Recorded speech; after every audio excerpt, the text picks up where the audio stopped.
Whoa. Hello, everybody. How's it going today? I think that we managed to avoid the scuffed lefty audio. I think that today I should be able to be heard. I think that you all can hear me. Oh my gosh.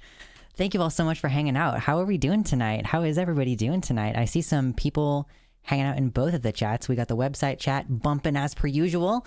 Julian Skull is new to the website chat. Welcome in. Emily Lawrence, hello. Raccoon Pope, Spider, and Nuvenal, and Mersh, hello. Hey, Gorge. Hey, Christy. How you doing? And then, of course, over in the YouTube chat. Actually, there's a lot of people in the YouTube chat tonight. How's it going, everybody? Yeah, Paul Hack is here. We got M. We got Curse. We got Orchid. Hello, Orchid. Foxgloved. Danielle. Hey, Danielle. Welcome in. Good to see you here. Midnight Masquerader. Shalander. Damn, Joven, Anansi, holy shit.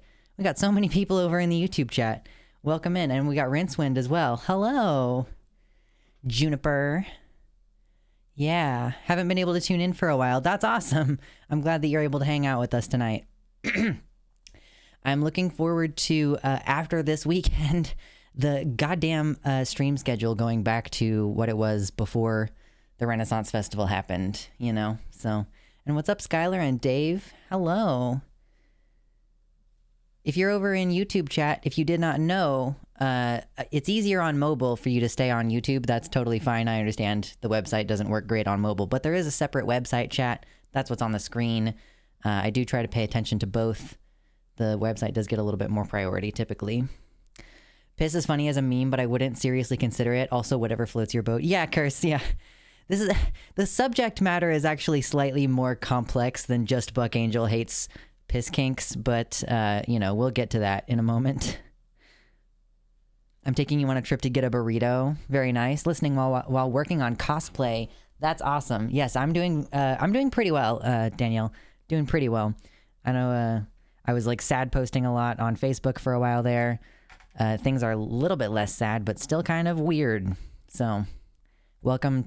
I feel like anybody who's new to the stream right now, like, I think to myself sometimes that quote from Fight Club where I'm like, you've met me at a very strange time in my life. Like, it's weird. It's a weird time in my life, TBH, but we're doing good. Ooh, Mersh, you're taking a final exam recertification for metabolic engineering. That's cool. Congrats. Congrats on getting the test. Hope that you'll be doing okay. Will you be streaming on Sunday? Paul Hack, that's a great question. I don't know yet. I don't think so, because I have a wedding in the afternoon. Like, I could technically just, like, boot up stream, like, earlier in the day, you know? Could technically do that, but I think that I would be pushing it. I'd be trying to pack too much into the day if I did that. So I think tomorrow we have a group stream like we've been doing with that, the Political Action Progressive Victory 22 folks. So we're going to do that tomorrow afternoon. And then I'll see you on Tuesday again. And I think next weekend we'll go back to the Sunday streams. Because I've been busy on the weekends lately. I had a part-time job for the weekends for like 2 months. And then I immediately had a wedding each of the next 2 weekends. So we're about to be done with that. We're getting so close to being done with that. Hey, Summerstar, welcome to the website. How are you? Yeah, I'm doing okay. I got some snack on my desk right now, and I'm ready to talk about a bunch of shit today. I actually have like 6 items on the itinerary today, because I cut stream short a little bit to take care of some logistical stuff on Tuesday, so I ended up taking 2 of the items off the list before. Oh, boy. So we might actually have to have you voting on what we're talking about when we get into the news today. Skylar says, this is my first stream, but I found you earlier this week looking for support about my own coming out. So weird time in my life too. Hey, oh yeah, I saw my how to come out video recently had a resurgence of comments I saw. So I'm glad that hopefully that resource was helpful to you. Glad to have you here. Foxgloved says 42 viewers versus 19 likes. Y'all are cringe. True. Cringe. Like the stream if you want to. It's free. It helps the channel. It immediately results in a larger number of people coming to the stream when you do that. So I heard Buck Angel has an issue with piss. He has pissues. True. Oh boy. Yeah, the title is wild. those are definitely items that we're going to get to today. We're going to talk about Buck Angel and him talking about piss on Twitter. And we're going to talk about how a Terf got pied in the face. And then the Terfs like retaliated. It was a whole fucking thing. We're going to meme about it a little bit. That's going to be fun. But so it's fun when you get to put provocative shit in the title. That's true, you know? That's always good. And hey, Emma, how's it going? Good to see you around too. Pissues, true. Yep. So, hope everybody's been having a good week. I have been having an all right week. It has been interesting, as per usual. I'm getting things like organized around the apartment in preparation to move. And that's going to be soon. That's coming in December. So, I'm like, I'm going to Goodwill and like getting, you know, some stuff that I need, and I'm gonna have like a functional kitchen at the new place. So that's great. I'm excited about that. Testing. Hello, Rincewind. Welcome back to the website. Oh my God, excuse me. Anansi says, in case you didn't know, Luxander space is where cringe can be funny if done well. I hate cringe personally. I just am not a personal fan of cringe. So I try to avoid it. And that's actually, I know that it's been a subject of discussion within the community. I believe that Demon Mama covered on her stream earlier this week the, the loner box debate recently, where they were debating whether trans people are actually the subject of a genocide right now. And y'all were talking to me about watching it earlier this week.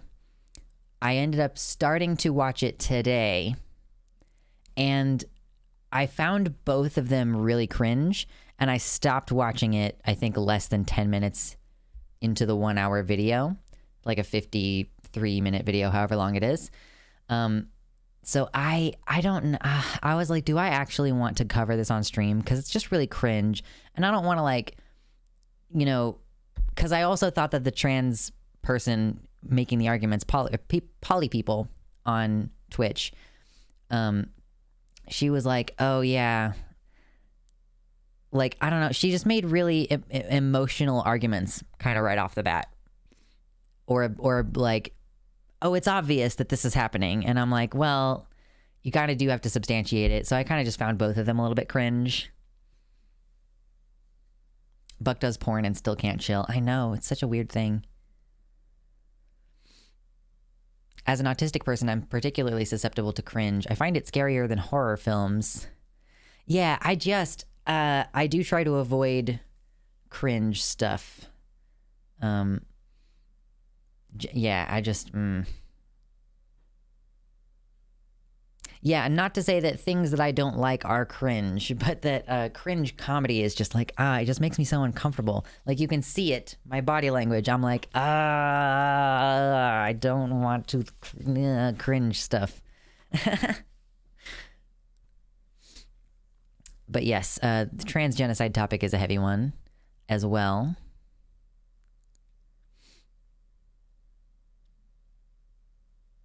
I feel like I am in need of something, but I think the reason that I feel like I'm in need of something is that I keep borrowing nicotine temporarily, and it's starting to get like, you know, the way that nicotine is like actually physically addictive. So I probably should just stop doing that.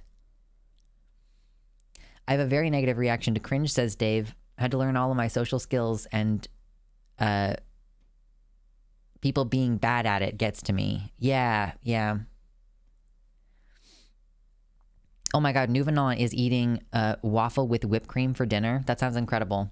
I was snacky before stream. That's what I decided to do. I had like the celery and the peanut butter. I have the pickled garlic for when I want to snack during stream. Oh my God, that smells really good, actually. Yummy.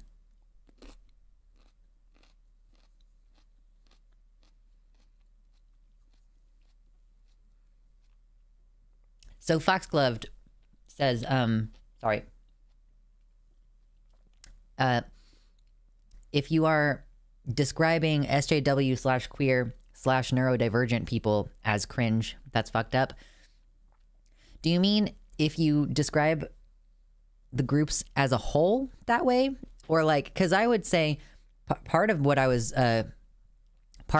criticizing in the video that actually just came out earlier this week, yesterday maybe, earlier this week, I posted a video where we were responding to Keffel's video about the genderqueer problem. And I do think that like certain people who are SJW or queer or neurodivergent are really cringe. Like the behavior is cringe, and that's part of why it's a problem. Like, I mean, the behavior is problematic and it's cringy because it's so like obviously socially inappropriate. Does that make sense? At least that's how I feel about it. Anyway, water is the thing that I don't have. That's what I'm missing. I was like, there feels like there's something that should be at my desk and isn't. So I'm just going to run and grab a water. You should grab a drink, a water preferably, if you don't already have one. And I will be just one quick moment. Also, like the stream while I'm gone. If you have not yet done that on the YouTube page, like the stream. And, you know, since we have a good, healthy, like, number of people here, we might go ahead and just get into talking about some of the news, because I do have a lot of shit on the docket for today. So, yes, drink some water, hit the like button. I'll be back in just a quick moment.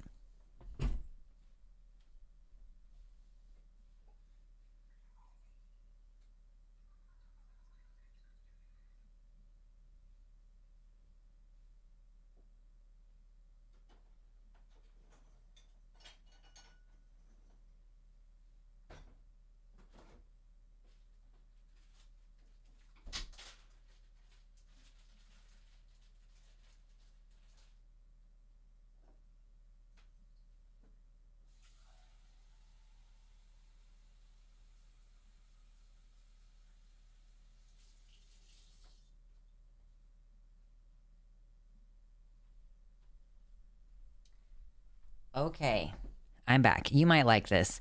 We have the Coca-Cola glass with my lemon water in it, and we have the tiny Coca-Cola glass with vino in it. So there we go. Munch.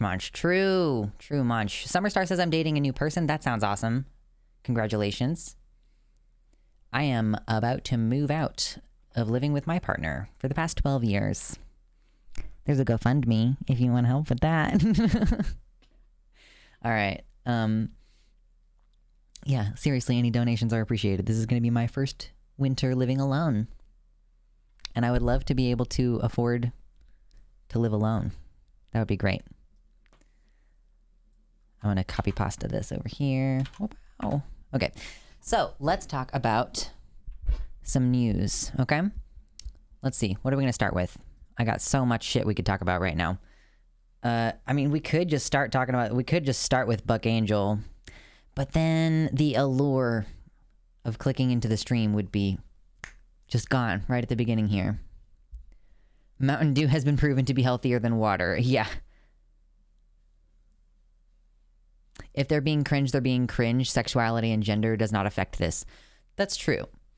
I think that there are specific ways in which certain types of people can be cringe. Like, non-binary people can be cringe in ways that, like, binary trans people aren't.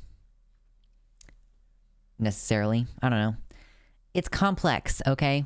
All right? Okay? Here's what I want to actually start with. Today, because I skipped it last time. I want to talk about the Dylan Mulvaney trans woman TikToker. Thank you, Spider. Thank you for the tier 2 sub. I really appreciate that. Let me update the thingamabobber while I'm thinking about it before we get into the segment and everything. Come on. The website's being slow. Here we go. There. So there's this trans woman TikToker who got to speak with Joe Biden and like interview him or be interviewed by him. I don't know what the exact situation was, but I wanted to talk about it because people like, first of all, she's pretty clocky. Like, she's early in her transition and people are like, you're too silly. Like, you're a caricature. So I want to like get into it and like talk about what people have been saying about her on Twitter. And also, like, I want to react to their interview and watch it and see, like, I want to start with that, you know what I mean? And then see why people have such a problem with her, right? And hey, we might be learning something about cringe here, because some people really think that Dylan Mulvaney is super fucking cringe. So there's also that. There's also that. Casper in the YouTube chat says, I love her so much, but I stopped watching her vids because the comments were just so sucky. I am sorry to hear that.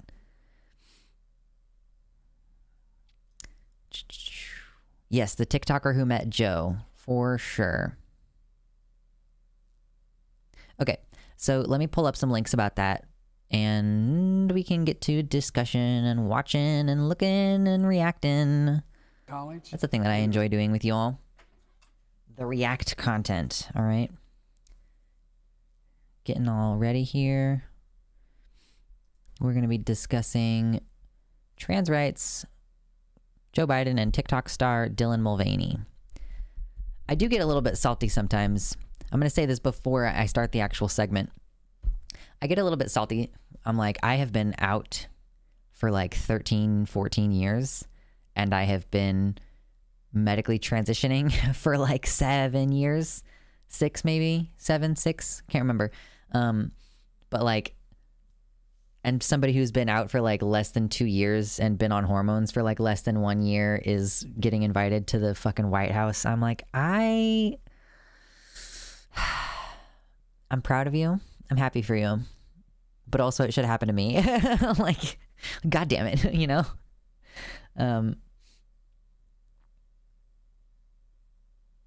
Wasn't she featured in Anthony Padilla's Meet Trans Women episode? I think so. And that video came out like a year ago. Like, she is a baby tran. And because her notoriety on TikTok, like, imagine letting people who've been doing this for a long time, like, able to like articulate the arguments and everything. You know, I appreciate that there are people who continue to come out and continue to want to speak out in favor of trans rights and everything, but I do get a little bit salty about it. Okay, so if you're here and you've not yet hit the like button, consider doing that real quick on the YouTube page. It takes you like half a second to do that, and it helps the channel directly immediately. Watch, like, if like 4 of you hit like all at the same time, we're gonna shoot up like at least 3 viewers. Like, there's just gonna be an immediate effect on the stream. So yeah. So Dylan Mulvaney is a trans woman who has come out fairly recently. She is famous on TikTok, as we've been discussing, she does like a comedic sort of a day, like the day 63 of being a girl. Like, I think that she started it as a way of processing her emotions and like pointing out some of the funny, lighthearted things about finding the joy in being a woman and everything. So yeah, maybe if I was on TikTok, true. So that is the extent of what I know about her. And then she was invited to speak with Joe Biden at the White House. And of course, people are having like a big reaction to that. There's a lot of conversation happening on Twitter. So I actually want to just watch this segment of them speaking to one another because it's pretty short. And just get a little bit of reaction content to that. And then look at some of what people are saying on Twitter. So let's get this all rigged up here.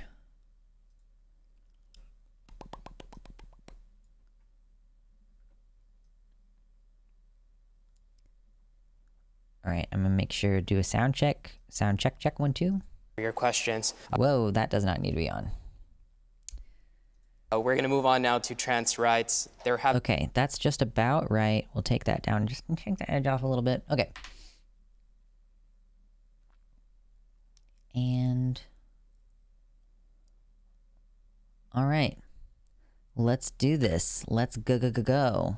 Have been many anti-LGBTQ plus bills introduced and enacted. Hold up. Let's take the speed up a little bit. We're gonna make it a little bit faster. Things like gender-affirming healthcare and banning kids from playing sports. To go deeper into this issue, here with us today is Dylan Mulvaney, who's welcomed us into her life by, showing on social media her girlhood series. Let's take a look. My name is Dylan Mulvaney. I am a trans woman, and I am documenting my transition publicly on TikTok for the world to see. When people started watching and the numbers kept getting higher, I realized quickly how public my transition would be. Of course, I knew that there would Yo, this little crochet top though. Hold up. Hold up. My name I is Dylan gotta. Mulvaney. This little I am a crochet trans top woman, that and I am she's documenting my wearing. I gotta transition point this publicly on out. TikTok for the world to see. When people started watching Where is and it? the numbers kept Where is getting it? Show it to me. higher, Do it I again. realized quickly how There it is. That's cute. That's cute right there. That's adorable. I could make one of those. That would be so easy. You can't really move very much in that, though. You can't really lift your arms in that. Anyway. quickly how public my transition would be. Of course, I knew that there would be backlash and negativity. I try to not let the internet's words hurt me or my spirit. But do you know what does hurt? Seeing people in power and authority figures creating laws and bills that are actively trying to harm us transhumans, especially trans children. Our lives have become political talking points. Lawmakers in many states want to exclude us from participating in sports or getting proper health care. Some folks want to decide where we can use the bathroom. No one should have fear living in a state that they call home while being true to themselves. No one should have their lives put in danger because of who they are inside. That's why I'm sharing my story with the world. I'm using my platform to stand up for my community and for any of the little Dylans that deserve a clear path to their true identity. Mr. President, this is my 221st day of publicly transitioning. God love you. Thank you. I am extremely privileged to live in a state that allows me access to the resources I need. What did he say? Hold on. Mr. President, this is my 221st day of publicly transitioning. God love you.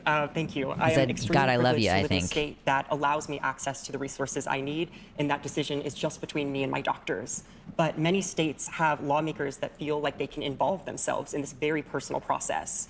Do you think states should have a right to ban gender-affirming health care? I don't think any state or anybody should have the right to do that. As a moral question and as a legal question. I just think it's wrong. You know, I think I was saying before we started that my son, my deceased son, used to be the Attorney General of the state of Delaware. He passed the broadest piece of legislation that he, as Attorney General, was able to convince the legislature and the governor to sign that dealt with all gender-affirming capability. I mean, there's a lot of, you know, sometimes they try to block you from being able to access certain medicines, being able to access certain procedures, and so on. None of that should be available. I mean, you know, no state should be able to do that, in my view. So I None of that should be available. That, that was a saucy little trick, slip of the tongue. I understand that he didn't mean what it sounded like he said, but yeah, still tricksy. That you should have every single solitary right, including use of your gender identity bathrooms in public. Thank you. Thank you. And it is... Slaps Hungry Bears, the insanity of the fact that you have been donating so regularly recently. Thank you. The gifted 7 Tier 1 subs. Slaps Hungry Bears says, too many white names. Also, the Tacoma protest makes me proud to live in Tacoma. Also, hi. Yes, I know the subtitles are out of sync. I can't do anything about that, Summer Star. Yes. That was awesome. Thank you. I'm going to update the thingy now because I can do math for sure. Yeah, I can do math. Yeah. I'm good at math. Congrats. High fives to me for being able to do math. All right. Oh, need my chat back. Come back, chat. Thank you. Come on. It feels like Republicans have turned trans and non-binary people into this thing to blame society's downfall on in some ways. Yes, that's true. And this narrative is not only dangerous to our mental health, but also our physical safety. And particularly trans women of color are being murdered at an alarming rate. More than any other group of people. Thank you. How can that's true. Democratic leaders he's be like, more I know this. He's like, I know this talking point. God, these gnats are driving me crazy. effective in advocating for us trans people and our families and our lives and our opportunities? I'm not being facetious when I say this, being seen with people like you. No, I mean it. I genuinely mean it. People fear what they don't know. They fear what they don't know. Did she ask, like, what can he do? Murdered at an alarming rate. More than any other group of people. Thank you. How can Democratic leaders be more effective in advocating for trans people and our families and our lives and our opportunities? And he's saying, I'm gonna, like, to legitimize you as a group of people by being seen speaking to you as equals, I think is what he was trying to say. I'm not being facetious when I say this, being seen with people like you. Yeah. No, I mean it. I genuinely mean it. People fear what they don't know. They fear what they don't know. And when people realize, individuals realize, oh, this is what they're telling me to be frightened of, this is the problem, people change their minds. People just don't know enough to know. And it's not because of intellectual incapability, it's just lack of exposure.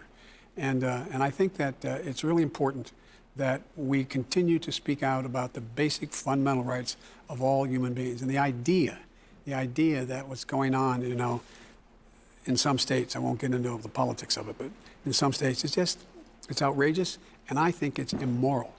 The trans part's not immoral. What they're trying to do to trans persons is immoral. Thank you. That's pretty cool of him to say, I guess. Like, it's, you know, I would like to see it backed up with more action, but I am, at least he's like affirmative toward us as a group and not like, you know, being the way that Trump was about us. There's that. Let's get some substantial, like, let's get some legislation, you know? Do you got an EO that you can sign, please? And do you have any messages to the families of trans folks that are seeking, you know, options for their children, but are struggling to find resources? Do you have a message to those parents? Yeah, I do. This is blood of your blood, bone of your bone. And it is, again, speaking to my son, when he spent a year in Iraq, and he was a decorated soldier. He volunteered to go. He had to give up the Attorney General's job and came back to it. And he started a foundation I'm not allowed to talk about now because I can't raise money for it any longer. But it was for abused children.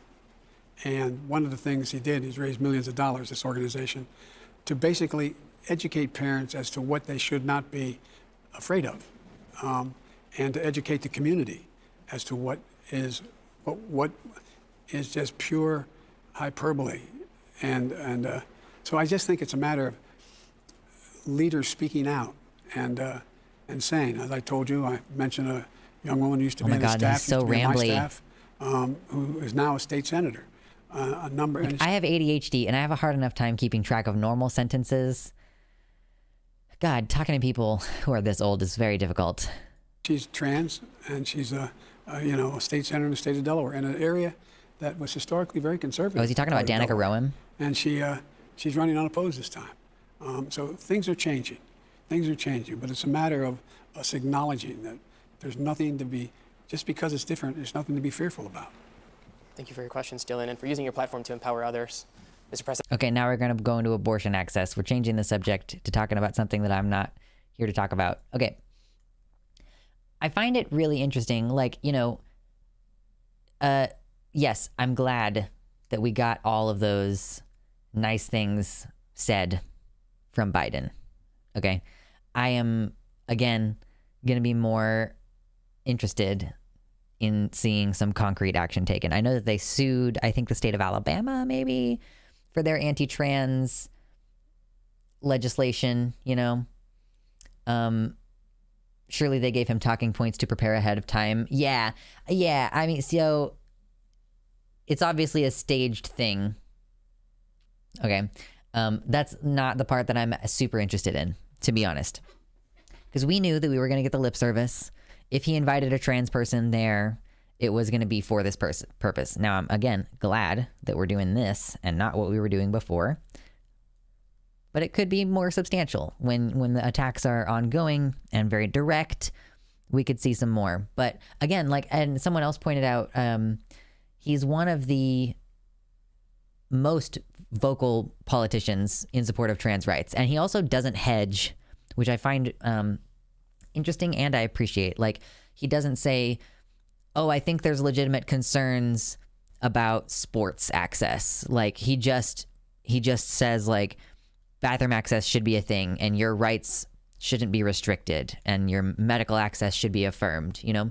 So it's good to see that, the kind of just very direct, like, we're not really having a debate or conversation, which is good. Like, it's something that we've discussed before on the stream, where you can't hedge on certain issues. You know, when it comes to like abortion access, you can't say, well, you know, I am personally uncomfortable with third trimester abortions, so I could see there being a good reason to legislate times when that's appropriate, right? You've already given ground. You've already lost, as a matter of fact, if you give that ground, because then they say, oh, well, there's an exception. And now we're going to keep eating away, trying to keep testing the boundaries until there are so many reasons to block access, basically, like so many like quote unquote reasonable restrictions, such as transvaginal ultrasounds and whatever, you know, like you end up shrinking the right to abortion gradually. Same thing happening with trans rights. So I'm glad that we don't at least have the president going, oh, well, you know, it could, you know, we do need to still have a discussion about this, why, you know, XYZ, not playing that game. So that's good. I appreciate that strategically. Now I want to kind of shift a little bit in looking at, and if anybody else has any links about this, feel free to pop them in the chat, because I want to look at what are some of the people like fucking really hate Dylan Mulvaney. Like, she seemed totally normal during that interview process, you know? Obviously that's her in her professional capacity, and it's not, the TikToks are what people make fun of, really. So we have like senators tweeting about how ridiculous she is. This is like how senators spend their time as public servants now. Let's see how much volume we got here. 74, being a girl, round of applause for the makeup. And I wore this outfit shopping today, and I thought that these might be my new shopping shorts, but I was walking around and everyone was staring, and I was like, oh, okay, what's going on? And they were all staring directly at my crotch. And I went, oh, I forgot that my crotch doesn't look like other women's crotches sometimes, because mine doesn't look like a little Barbie pocket. And I thought, okay, I can see people taking offense to that. It's true, however, that female coded genitalia tends to be smoother. Like, it just tends to be smoother, you know? I have some options here. Number one, you can stop wearing clothes that fit like this and just find looser fitting items.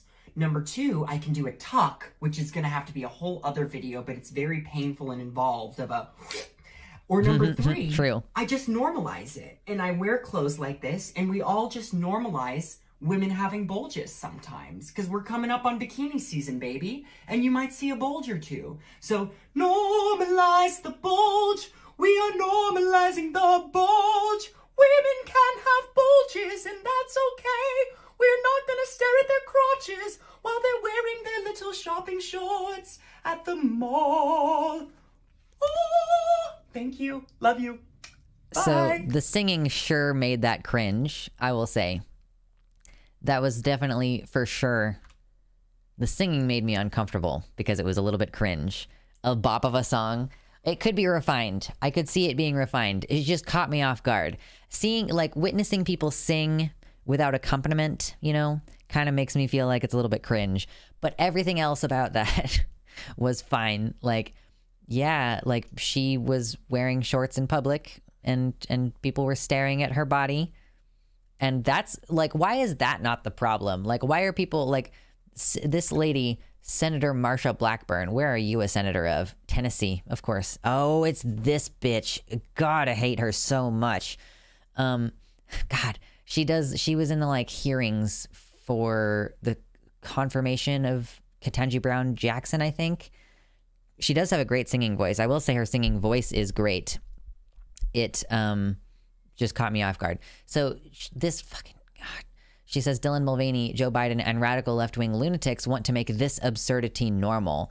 Like, so this is what always has been the fundamental problem with making jokes about trans women's dicks, and that being like the end of the joke. Like, that's the whole fucking joke. Is like, haha, trans woman has a penis. Like, not okay. Because, like, the fact of a woman having a penis is considered absurd. Like, that's been the whole reason why I've been trying to explain that shit to you for like the past 5+ years, is that fundamentally underlying the joke is the premise that, like, a woman couldn't have a penis. That's absurd. And now here we have it explicitly. Just the idea of a woman having a penis and not tucking is absurd. Right? It's not absurd, it's based. True. We got the gawk. It's part of it is just them hating youth culture. That could also perhaps be the case. Like, people have a tendency to rebel against, like, oh, the new kids thing. Like, whatever the kids are doing, it's new and it's bad and I don't like it, you know? Yeah, Shimeji makes the point that not all cis women are totally flat, like especially if they're heavier or whatever have you.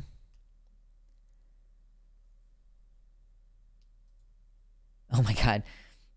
Using a chastity device instead of tucking sounds like a whole new fucking ball game. That sounds crazy. But I don't, like, I guess I want to find some more examples of people being crazy toward her.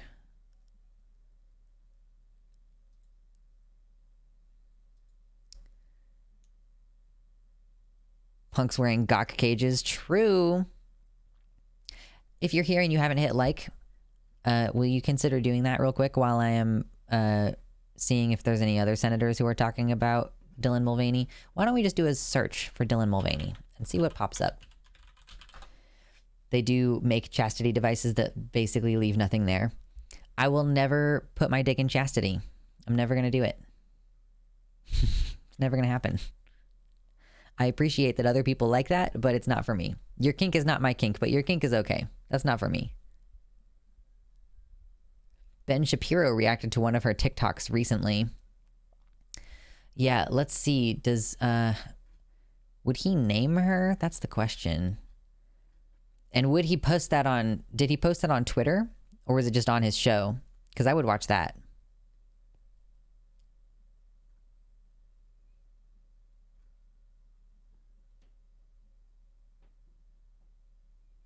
Chastity device that flattens. Baphomet, you might have someone in the YouTube chat who needs a link to a chastity device that makes your junk kind of go away, I guess.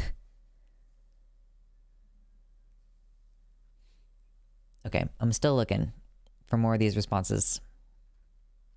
Because, like, the number one thing on the, when I search Dylan Mulvaney, the top response is that tweet we were just looking at. Whoa, except that it just refreshed. Of course.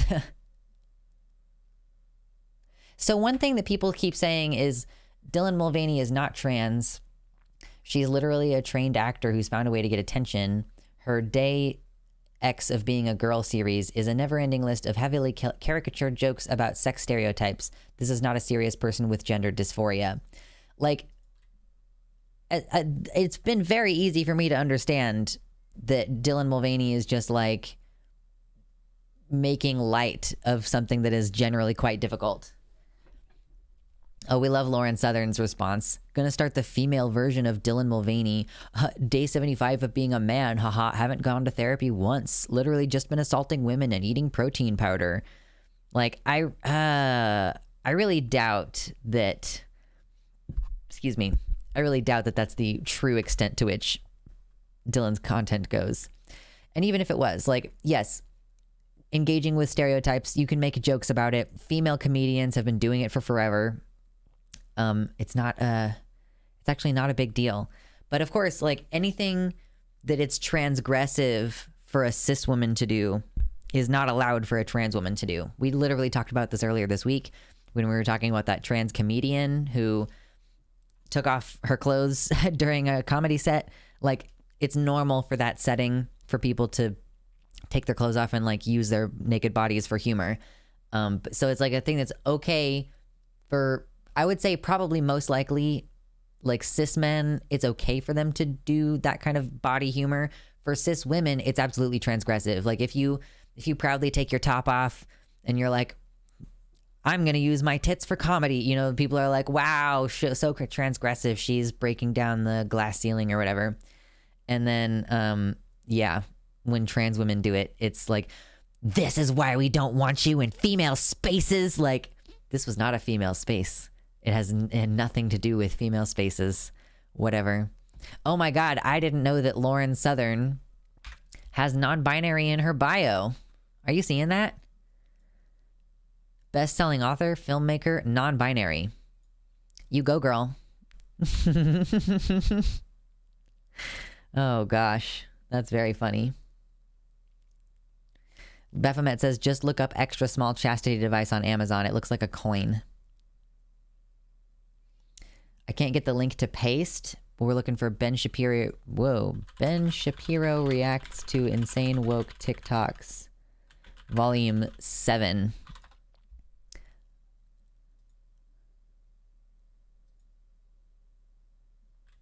Oh God. I am looking at Ben Shapiro's YouTube channel for the first time ever.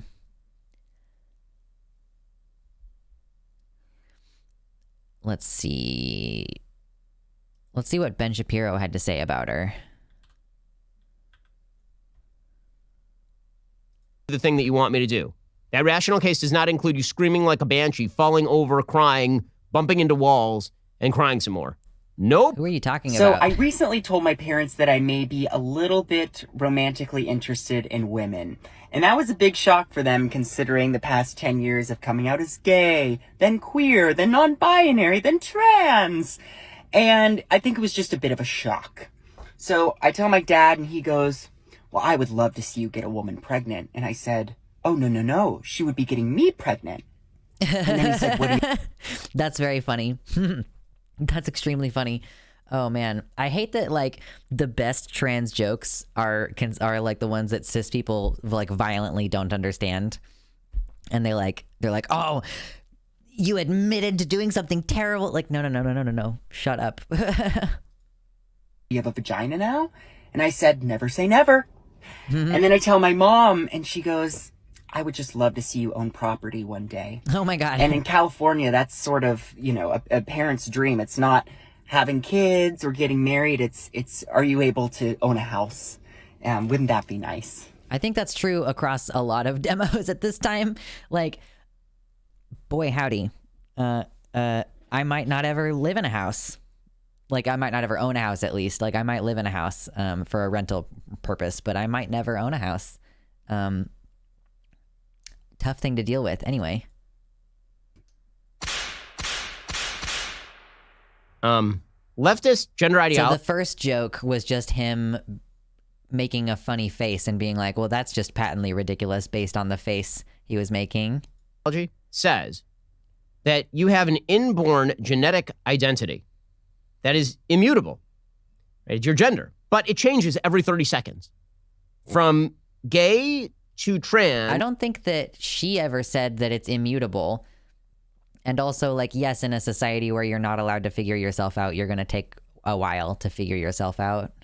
To non-binary, to agender, to pansexual, to bisexual, to likes to shoot up trees, to here's God. a chicken, to maybe I'll have a vagina one. By the way, your dad happens to be correct, dude. This aggression will not stand, man. Like when your dad says you can't get pregnant, there are a few operative things you're missing. He's just missing the fact that she was teasing. She was joking. These people are so stupid.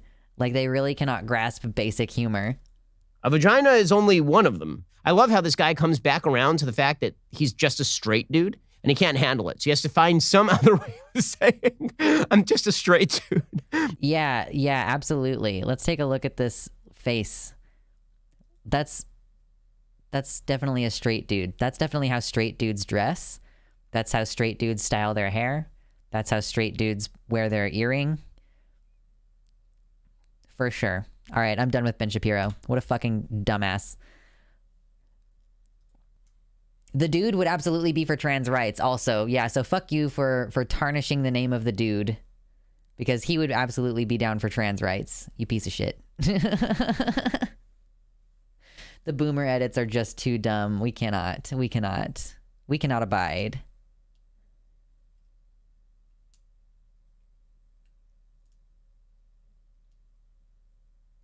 Oh, Phoebe G. Yeah, so whenever a trans woman calls herself a lesbian, transphobic, horrible people say, oh, so you're just a straight dude.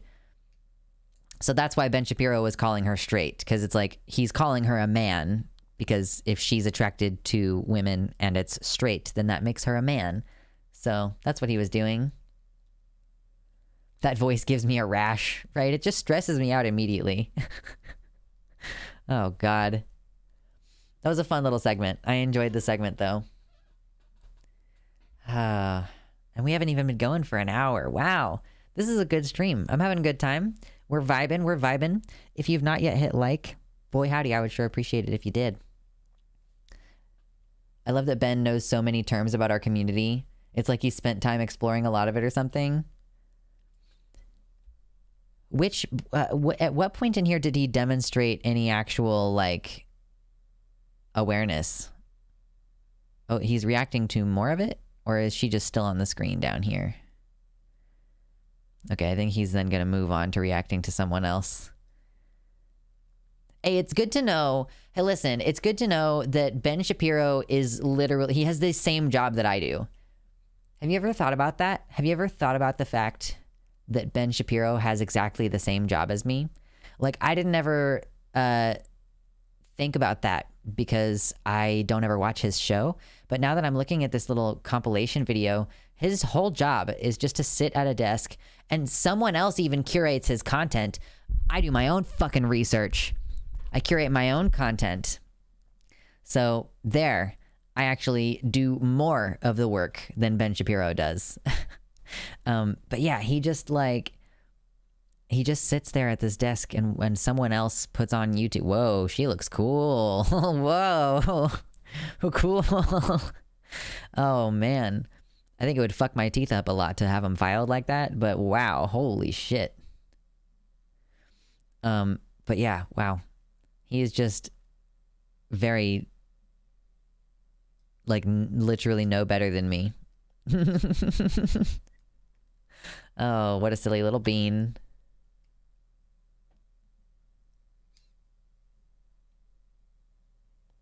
Did he say pansexual? He might have said pansexual. It might just be that those terms are finally breaking out into the mainstream.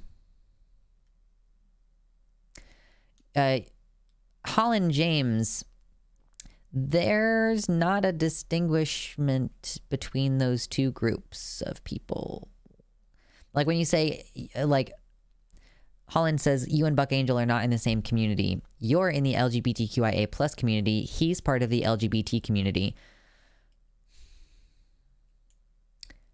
I just resent the idea that those are two different groups, you know? Because it's like there are asexual gay people, you know? Which is what the A is for, you know? There are intersex gay people.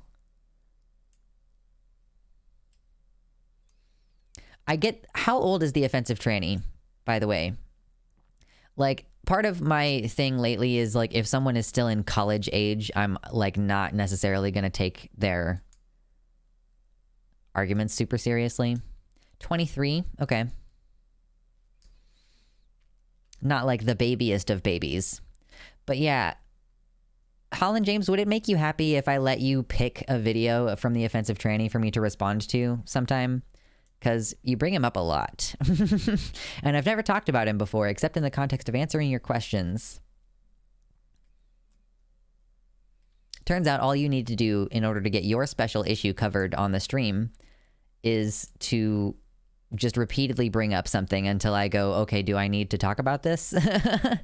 Hey, Danny, 23 is baby still. Yes, 23 is still a wee tiny child. Tiny baby boy. Tiny bitty baby boy. I think about me at 23 and I'm like, well, when I was 23, that's the first time I developed a real problem with alcohol. So I was not making good choices. Oh gosh, maybe we should go ahead and talk about Buck Angel now, because this is actually something that I find just interesting, generally speaking, as well. Yes, I got the impression that was you, Danny, but thank you for clarifying. We also have a Discord server for times when we are not currently streaming, although I do have a fairly regular stream schedule that I do my best to keep to. I do a pretty good job, right?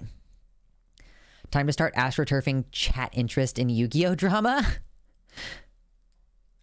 People have been talking about Yu-Gi-Oh a lot lately. Is there Yu-Gi-Oh drama that I didn't know about? Super Dr. Hulak, welcome. I haven't seen you in a bit. I'm 20 and I think I'm quite mature most of the time, but then I'll do some dumb shit and think, oh, maybe not. Yeah, the thing is that in retrospect, you always think that you're mature at the time, but then you're not. And it also happens sometimes even like as you continue to grow. Sometimes you're like 27 and you're like, you do some stupid shit, and then a year later you're 28 and you look back like, why the fuck did I do that? Like, you know? Yeah, I've been hearing about the Kanye West stuff, and boy, howdy, do I feel like that's not my business to talk about. I'm 30 and making many unwise decisions. I'm about to live on my own and be able to make unwise decisions without anyone's input. It's going to be amazing. Skylar says, I came across one of the offensive trannies videos the other day, and yikes, I wish you could actually block accounts on YouTube. Yeah, all you can do is just say, please don't show me this channel anymore. And sometimes it'll just start showing you the channel again after a while. Yeezy is basically out as a Nazi. Yeah, does he go by Yeezy still? Or is it just Yee? Yee is very anti-Semitic currently. For sure.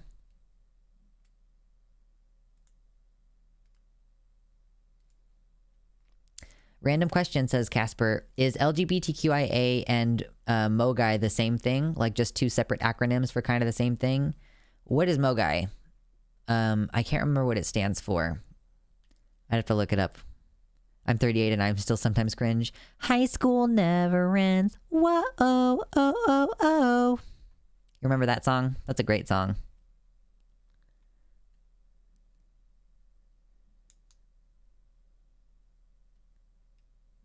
I need everyone to say A, not C, so that I don't think they're saying my name. Anansi. I gotta get better. Yeah, so so MOGAI is marginalized orientations, genders, and intersex. Let me look it up again. What is MOGAI? Mogwai? Yeah, so it's an acronym for marginalized orientations, comma, gender alignment, comma, and intersex. And then GRSM is gender, romantic, and sexual minorities. But yeah, they're basically supposed to allude to the same type of things. Wow, Vosh retweeted an article that said that had an ex-employee of Kanye's quoted saying that Ye would praise Hitler. That's fucked up. Anansi's mom says, we're all teenagers with bills. She is in her 60s. We appreciate. Oh my gosh, and then Skylar says, my granny is 84, and she talks about how immature she was at age 75, so that never goes away. That's good to know. That's good to know that it never goes away. Okay. I am ready to shift to the Buck Angel thing, I think. Like, we can just go ahead and get that out of the way, because that's going to be funny. And I still have like 4 other subjects to go through that we might not end up getting to all of them today. That's okay. So, Buck Angel, Tranpa, the original, not really, but like he's currently like probably the most name recognition, most popular trans man in the English speaking world for sure. And he just continues to absolutely melt down over the youths and what are the youths doing. The last time we talked about him on the channel, I think it was because he was saying, oh, all these young people keep getting top surgery with no nipples. Like, you need your nipples. You can feel your nipples. You need them. Men need nipples. This was the official position of Buck Angel, that men need nipples for sure. So I keep making the mistake of responding to his tweets on Twitter, which means that Twitter keeps showing me his shit even though I don't follow him. So now we have this post that's been shared, and I want to just go ahead and read the post and kind of ignore his commentary at first. And then we'll look, of course, we'll read through some of the comments and see what the people said. So this is a post saying, an unexpected observation since I have now been regularly using the women's restroom. This is a totally stupid and silly observation that has no real substance beyond simply noticing something new. I just started a new job. This is the first time I've gotten to use a relatively heavily trafficked multi-stall women's restroom. Everything's fine. This isn't about any issues I'm having because frankly I haven't had any and it's been fine. It's been great. Knock on wood. But one thing that has struck me is that the sound that the typical women's restroom patron's pee makes is very different than mine. It's coming in at a different angle, I think.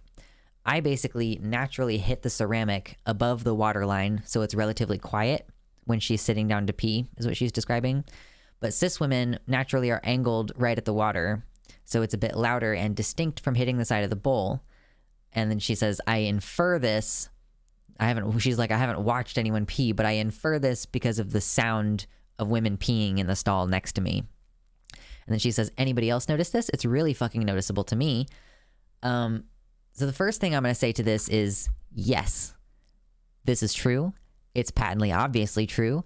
And it's very normal for trans people to think about and talk about this because you want to pass. Like, here's the thing for me. Like, when I started using men's restrooms, I was like, I'm never going to really be able to use the urinal unless I have a stand to pee device. And I did have one of those for a while, and I did use it at the urinal once or twice.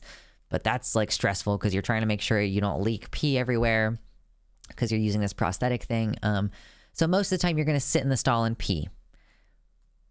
But you don't want people to think that you're doing something weird in there. So typically you don't like change your pad in the men's room. Or if you do change your pad in the men's room, someone's going to ask you if you have a bag of chips, and you're going to have to play it off. It is, it's something that you think about. You're like, I don't, like, maybe it is a little bit paranoid.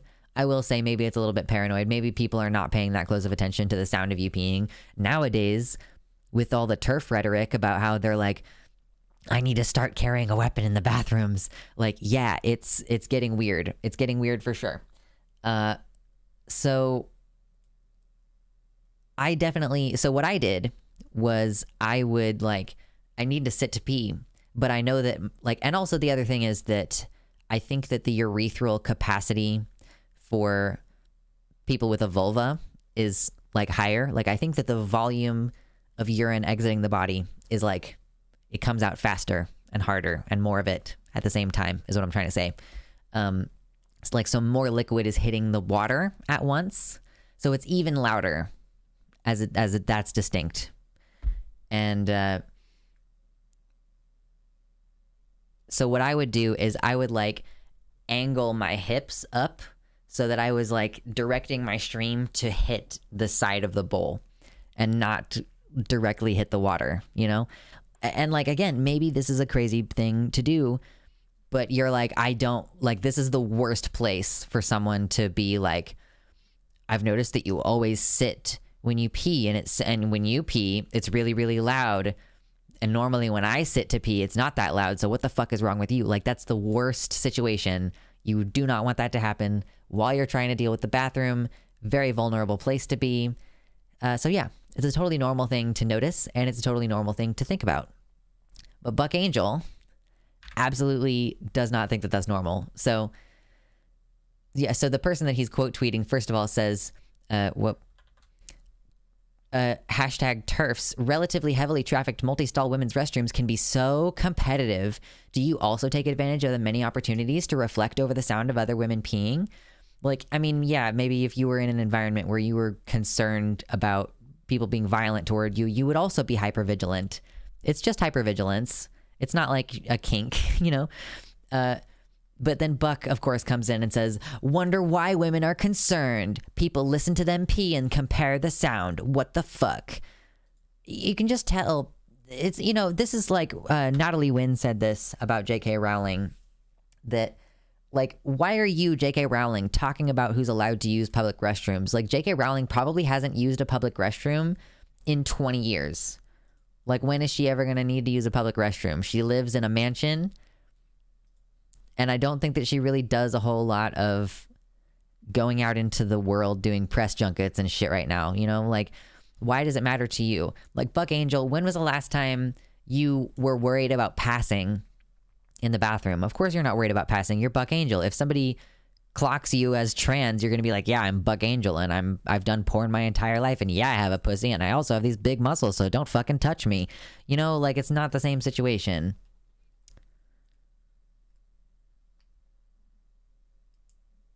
I'd be more concerned if they were making sounds of pain than their pee streams. Yeah, like, I genuinely just think that the reason that you notice this is hypervigilance, and the reason why you try to change your behavior, like, I think that I was reading someone say, like, yes, I make a point to try to piss directly into the bowl so that it makes the same sound. It's just because you just really are concerned about every little thing that could get you put in a violent situation. Like, that's, at the end of the day, ultimately what this is, it's hypervigilance, because people are violent toward trans people, and people are violent in bathroom situations towards trans people. Way, way, way more likely for a trans person to get assaulted in a bathroom than for a trans person to assault someone in the bathroom. Also way more likely for a trans person to get assaulted in the bathroom than for a cis person to use self-ID laws or something to pretend to be trans to then assault someone in the bathroom. You know, it's just ridiculous. If you haven't had bottom surgery, you'd be very aware of how your pee sounded. I feel like if I were to get bottom surgery that involved changing the way that I pee, I would suddenly become very interested in the function of that. But mostly because it would probably take a lot of getting used to. But yeah, let's see. Were there any comments on this? Yeah, thank you for the validation. This person, Transer, says this convo comes up in almost every trans space with regularity.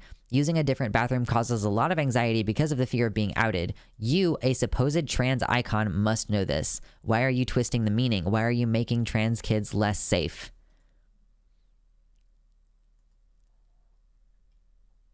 I got to use heavily trafficked toilets. Of course, people are like, oh, it sounds sexually exciting for him to use this particular phrase. And of course, they're saying him because...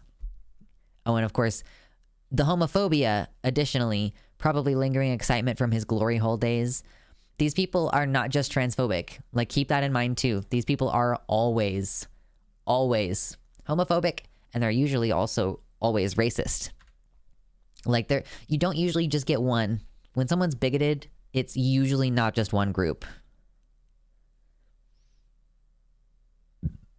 Oh my God, excuse me.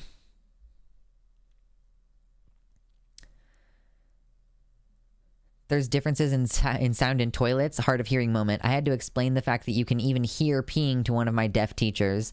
I saw a post one time that was like, I told a deaf student that you can hear farts, and they were like panicking about it because they didn't know that their entire life. They had just been farting and didn't know that people knew that they were farting, which is pretty funny.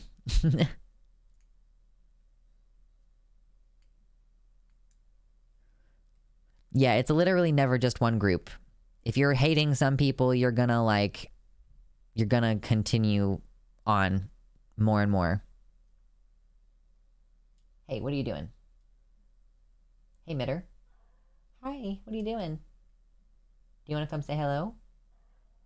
Yeah? Do you want to come say hi? Hail hydrate. Are you gonna come over here? Hi. Get the headphones off. We're having a cat moment. Come here, baby.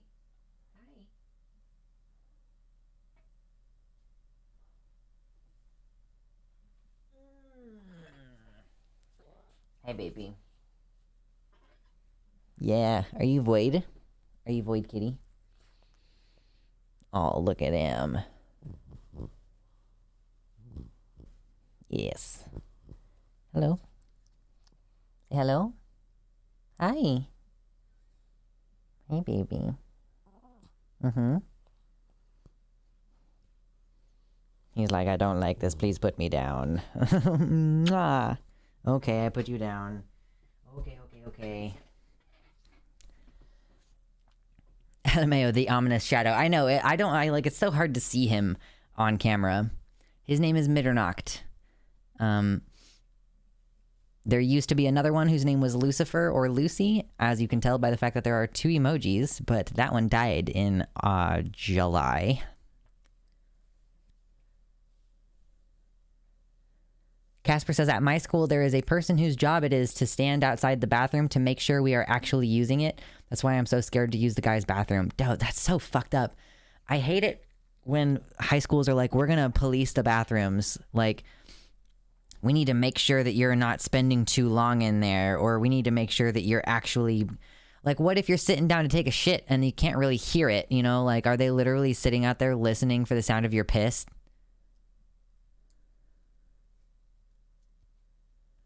What a fucking crazy thing to, like, pay someone to do. Oh, and they made all the gender-neutral bathrooms into teacher-only bathrooms. Of course.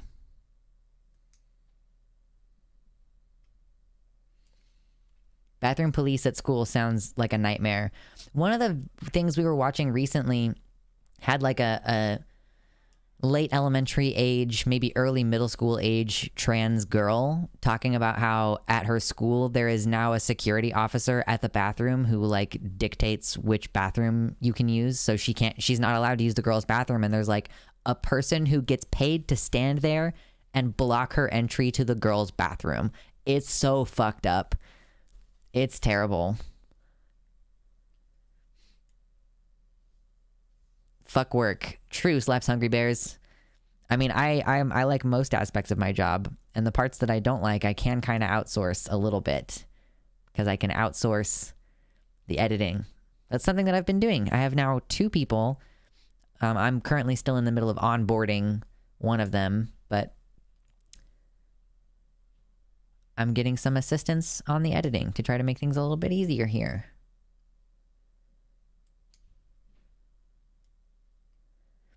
Super Dr. Hulock, yeah, I had similar sort of hesitance, I guess. High school was absolute hell, bro. I think I have actual trauma from bullying, but I don't want to say that I have trauma because I haven't been like, diagnosed with anything. Getting diagnosed with PTSD is like very straightforward. Like, you could frankly just look up a list of the symptoms and be like, how many of these symptoms do I have? And if it's greater than a certain number, then you have PTSD. Congratulations. You can self-identify, like you can self-diagnose PTSD pretty easily.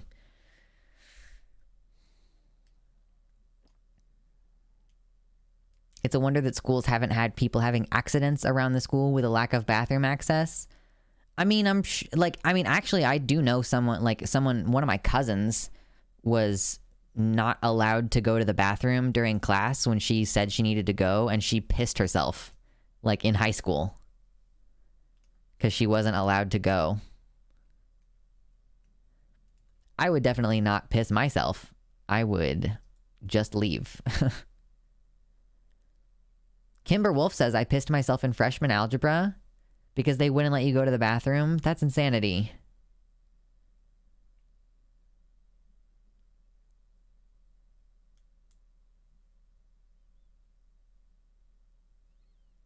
Skylar says, I'm a mental health professional, and one of my trans teens had one of those bathroom security people send them to the office for, quote, being suspicious. They had been anxious to go to the bathroom because there were other people in there. Jesus Christ.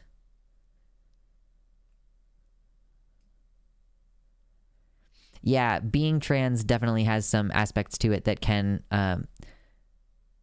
be inherently traumatic with the way that people treat you and everything. Wow, Kimber, that's fucked up. I'm really sorry to hear that. Yeah, diagnosis is just them euphemistically asking you question versions of the bullet points. Sometimes they can help give you some context. Like, when I first got diagnosed with BPD, I didn't think that I had inappropriate outbursts of anger, but I for sure do and did. I mean, maybe not so much anymore, but I definitely did.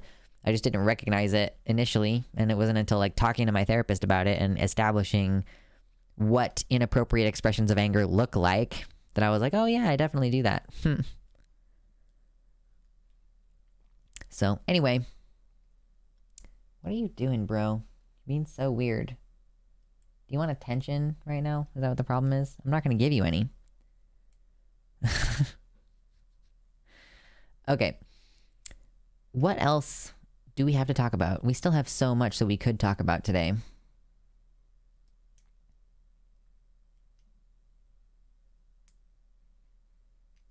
Wow. Anansi in the YouTube chat says, I had a teacher who didn't let me pee during a test in elementary school, so I pissed on her desk in front of everyone. Thankfully, my parents supported me. Wow.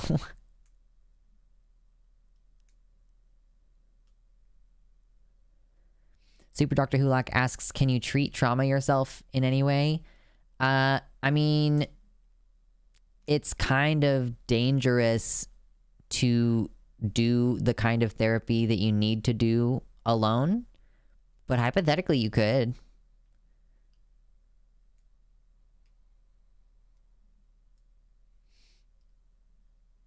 I never got in trouble for peeing in high school.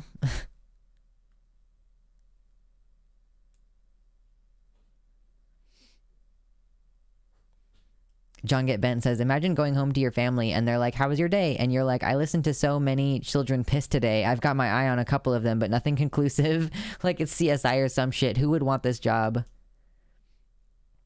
I think you would need to, you would need to be like, I feel like you're just on custodial staff. Like I feel like they have to trick you into this job. I feel like you are trying to get a job as a janitor and they actually put you as the guard of the bathroom. Do you know what I mean? It's ridiculous. Okay, what else do we have on the docket for today? While we're keeping things going, while we're keeping things active and rolling. DBT, yeah, you can do DBT skills on your own. As far as actually treating the trauma itself, like DBT is for treating symptoms for sure, and it's really good at it. But as far as actually treating trauma, like you need to do EMDR or prolonged exposure, which is very specific. I don't know if they even do those specific types of surgery or types of therapy on the NHS. As a sanitation worker, I could see that happening. Yeah, they would just trick you into the shitty job. You're a cop who got the captain mad. Now you have to go to listen to kids piss. Dick and ball torture. Yeah, Nouvenant, you had to ruin something. Like, it's not like it was difficult enough to talk about cognitive behavioral therapy, and actually cock and ball torture is a thing. Dick and ball torture is not what you call it. Yeah, it's scary and like not safe necessarily to do self EMDR or self prolonged exposure.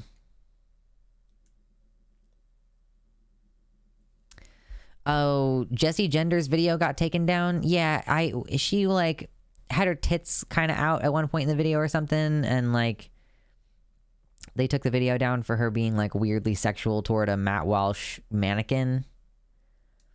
I think prolonged exposure, like, yeah, for sure you potentially could do it on your own, but like I think it would be safest with a professional, personally. Because the thing is, for the first couple months of prolonged exposure, your symptoms get worse. Boy, howdy, do they get worse. Because you're kind of triggering your trauma all the time on purpose, like really a lot.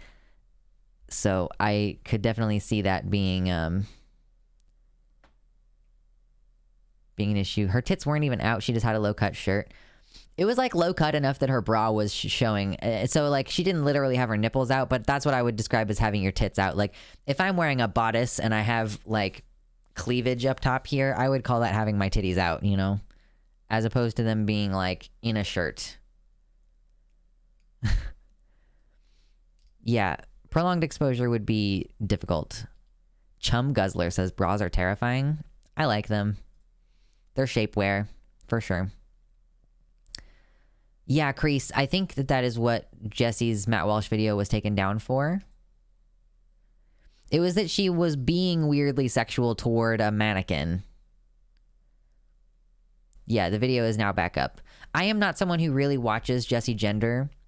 I've seen a couple people make this criticism, and I think that this is kind of where my thoughts are in line with, is like she takes kind of a long time to get to her points.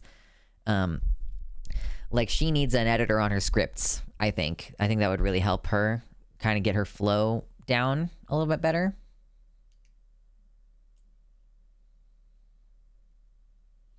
Also, what's up, Cotton D-Pad? How's it going? She did also post a video responding to the takedown, so she spoke about it in more detail. Mannequins can be sexy, though. Yeah, but it's a mannequin of Matt Walsh, so I guess people thought that was inappropriate.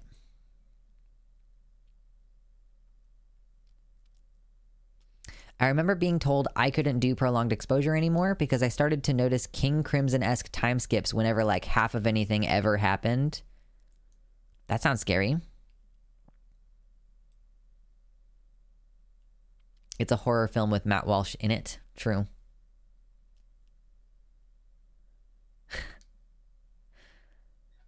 Is there a movie called Mannequin? I don't want to talk about movies right now. Let's see what else I got on my docket for today. We've got some good news about some abusive parents losing custody of their transgender kid. So that's some good news. Isn't any film with Matt Walsh a horror movie? I feel like his face in it is just enough. You just see Matt Walsh's face and you go, shit. Like, what the fuck are you doing here?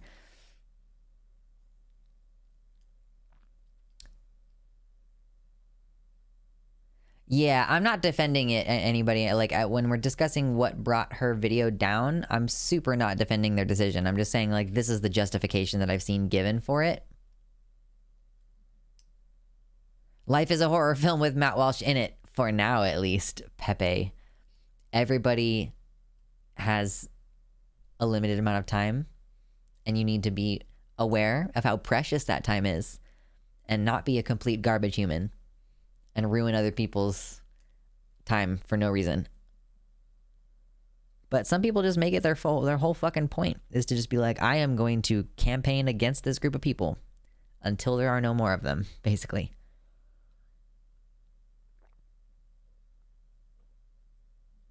Ah, yes. Yummy. Okay. Yes, there are certainly double standards for how trans creators can act on this space and how cis people can act on this space. And the same is true of gay people versus straight people. Because I constantly see like gay sex education channels getting frivolous strikes and stuff. So that's part of why it's good that I am such a small, not only that I'm a small channel, but also that I am relatively low on people's radar in terms of like, oh, this person, we need to go after them. Because I probably have a lot more content on my channel that could be demonetized than currently is. Because people don't come to my channel and mass flag my videos, you know? Yeah, queer creators in general are held to a higher standard. Right, Super Doctor Who Lock, like, compare the music video for WAP to what Jessie Gender did in her video. It's pretty ridiculous. The stuff that you're allowed to do when you're making a music video. Okay. So, there's that, oh God, so that loaner box debate, briefly, I want to talk about it again. Like, I know that people have been talking about it in the community. Demon Mama talked about it on her stream. Or maybe she just joined someone else's stream to talk about it. I got the notification from Discord that she was going to be talking about it. It's really, I find it cringe on both sides for having watched the first 10 minutes or so, right? The thing about it, like, it makes me just want to talk to Lonerbox directly instead. She talked about it on her own stream and then talked to Lonerbox the next day. Or President Sunday. Yeah, she talked to President Sunday and not, she did not talk to Lonerbox. I didn't even know who Lonerbox was. I know that they follow me on Twitter because I found that out today. But like, it's so annoying to me when I'm like, oh my God, like, this person is not understanding and this person is not even making the argument very well. I'm just like frustrated. So it makes me just want to have the discussion with Lonerbox instead of having a segment about it.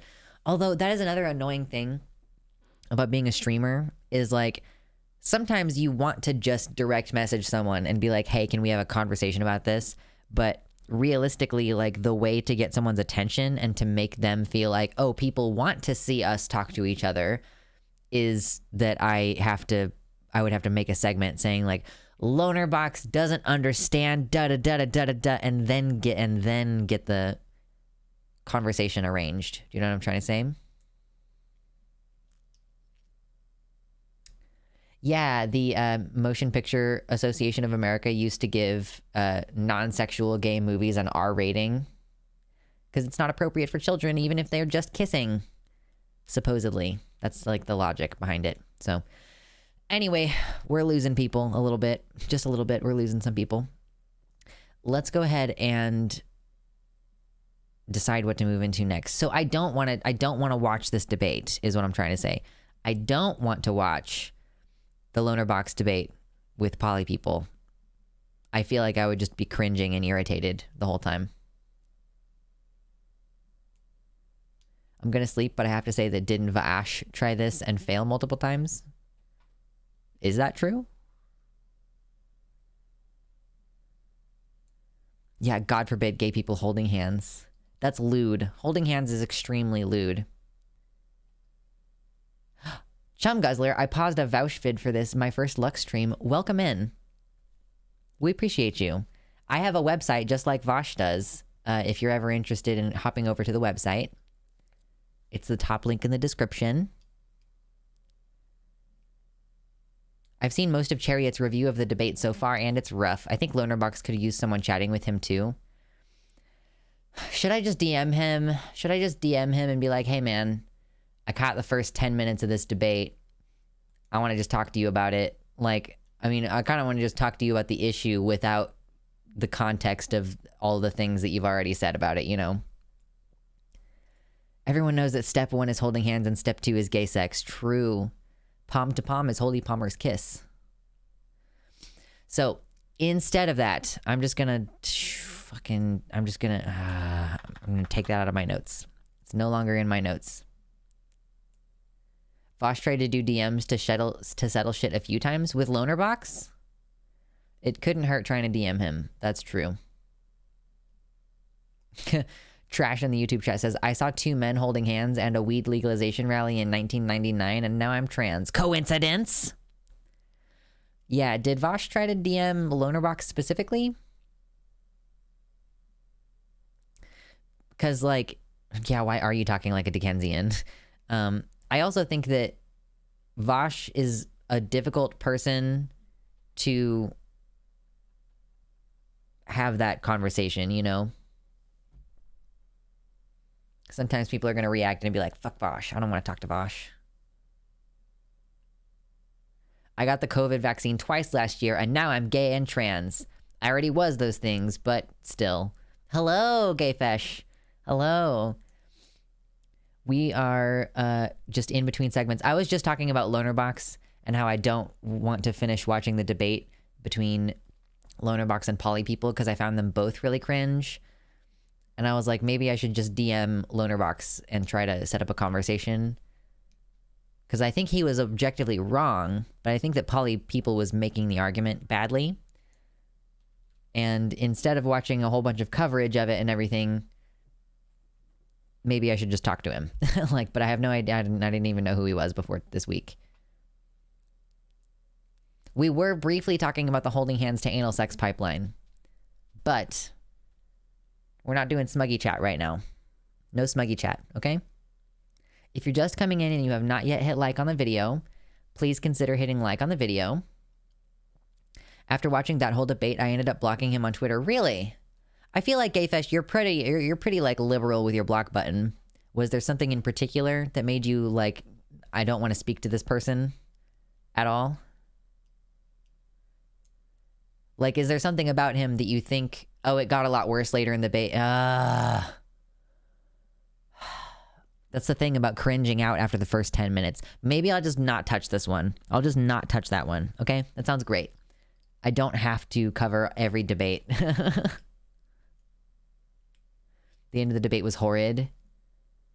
He was goading poly people into Fed posting and just bullying her at the end. Oh, shit. Yeah. I'll just go ahead and skip it this time.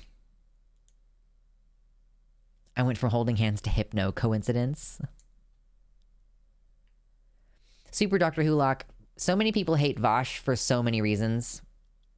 He says the R slur. Like, he calls people retarded a lot. And he's criticized groups of people that you're not allowed to criticize. You know, we've talked about this earlier this week and like last month a bit. We were talking about the tender queers and SJWs and stuff. There are like so many... the tactical N-word, like that's one reason majorly that people hate Vosh is, you know, he did the tactical N-word. Good night, Slaps Hungry Bears. Good night. Godspeed. I hate him on the sake of the horses. Oh, gosh. Pie. Yeah, do we want to talk about the pieing now? We might as well talk about the pieing now.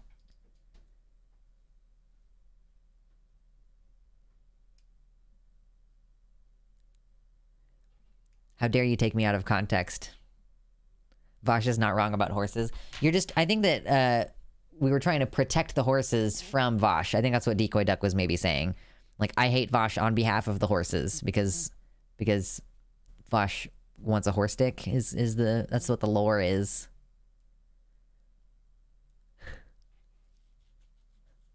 That's what the lore is. Okay. So yeah, if you're enjoying hanging out, I'm getting the links ready for the next segment. Hit the like button. Consider popping your boy a dono, because boy howdy, we're very short for this month. I appreciate any donos. I'm about to move out of living with my partner for the last 12 years. Going to be living on my own this winter for the first time ever in my entire life.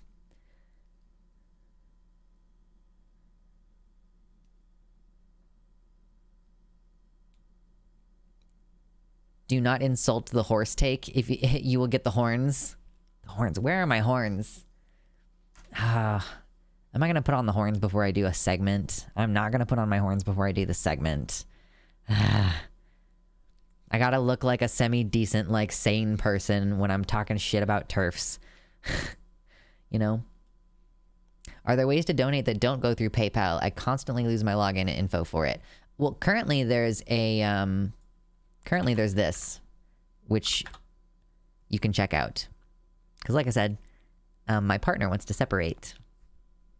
So we've lived together for 12 years, and now I have to go find a different place to live. So if you want to help me, there's a GoFundMe.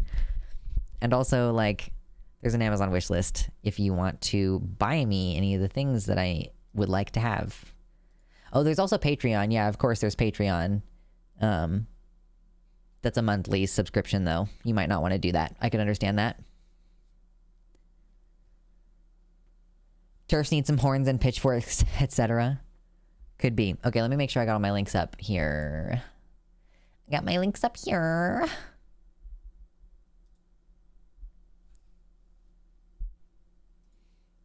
Yes, I love Patreon because it's a consistent, predictable form of income. Would you take money or items from Matt Walsh? I would for sure take money from Matt Walsh. For sure. How could I make that happen? Because I bet he has a lot of it. How can I make that happen? What D-trans fakery do I have to say in order to get the money? Yeah, Dave, I'm 28. So when I'm like, I've lived with my partner for 12 years, it's like, yes, I moved out of living with my parents' house and in with my partner a long time ago.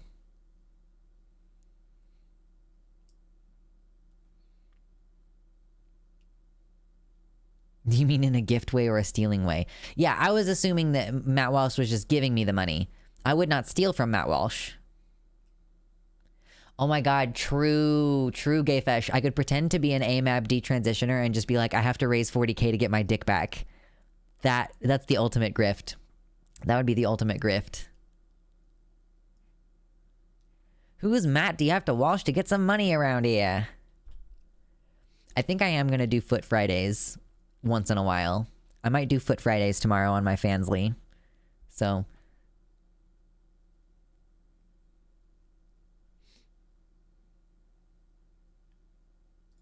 Hashtag get Luxander its dick back. True. I need an addictomy. That's what I want. Never give foot for free. It's on the... That's what I'm saying, on the Fansly. Like, I am... I'm gonna do... Because I already have a Fansly for... the same way that Conyer has her thing where she does, like, fit pics, you know? I do that. And then I figured, like, feet could be cool. Dipping a toe in the foot fetish business. True. You know, whatever I got to do to make that money right now, within limits, we're working on it. Oh, come on, girl. We cannot do this right now. Are you for real? I'm about to start a segment. Stop it. Are you done? Are you done?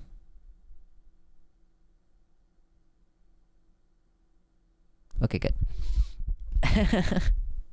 All right, let's get your bag. Yeah. So I guess there was some big event, or I say big event in Portland, we're talking about gender criticals. We're talking about Terfs. There's usually not like a huge number of them. Terf camera, true. Camera, turn it off on me. It's a Terf. Camera is transphobic when it turns off when I'm in the middle of trying to do a video. So apparently there was some gathering of Terfs, and they were in Portland, and they were advocating for their beliefs, and then some shenanigans occurred. And that's kind of like the extent. I haven't watched any of the videos yet, but I'd like to. And I'm sure you'd like to. They see me grifting, they payin', boy howdy. Oh boy howdy, that would be fun. Okay, so this says, today the brave Terfs journey deep into the smoking remains of Portland despite the thousands of Antifa super soldiers roaming the streets, and in a shocking act of male violence. Thanks for gendering all the trans men correctly. They were tragically murdered by some pies. Salute and cry. Okay, let's see what we got here. There was supposed to be a rally here today. A large rally. Not just a couple of women. There were women from all over the world coming here today. What happened to them? Why there is no rally today? Why? Because of credible death threats against the main speaker's life. And activists are coming. Okay, so that's pretty par for the course for like feminist trying to speak. Like feminists get threats of all kinds, and let's keep in mind also that there was a recent supposedly attempted swatting on Marjorie Taylor Greene, where the person claimed that they were doing it on behalf of trans people, but like no evidence to substantiate that. This could easily be, it could be an inside job, or like it could potentially be someone who doesn't represent or speak for the trans movement, is what I'm trying to say, like calling in the death threats or whatever. Like, oh my god, excuse me, I'm so burpy today. But yeah, let's continue. Whoa, was that inbuilt or was that on my computer? Activists are coming right now. It glitched out right when these people ran up and pied all these Terfs. We just got attacked. We just got attacked by Antifa. We got attacked by Antifa. Wants to sing her song, and I'm going to just give her the floor. Oh my god, why is that playing so much music right now? She got pied. Who is this? Who are you talking? Who is this? Why is there so much music? It's very annoying. Oh my god, I hate that so much. Anyway, they got pied. That was the grave attack, the grave assault on these Terfs, was they got pied. The glitch was held perfectly. Yeah. We just got attacked, bro. It's whipped cream, right? Crying victim. It's like, obviously on a technicality, anytime you touch someone else or throw something at someone else without their permission, you could be booked up for assault. Okay, whatever. Legal definitions of assault aside, why, it's such extreme violence. I know. How could you do this to people? How could you do this horrendous assault? You pie someone in the face because you don't take them seriously. It's like, you're not serious. So you get pied in the face because it's a slapstick comedy thing. Obviously, if it was intended as a violent attack, like those people could have just come through with bats and hammers, but they didn't. They pied you in the face. It's pretty low stakes thing to have happened to you, okay? And it's also very, very funny. It's deeply funny. Like, look at that. Look at that Terf lady's face. This is deeply, deeply hilarious. Right?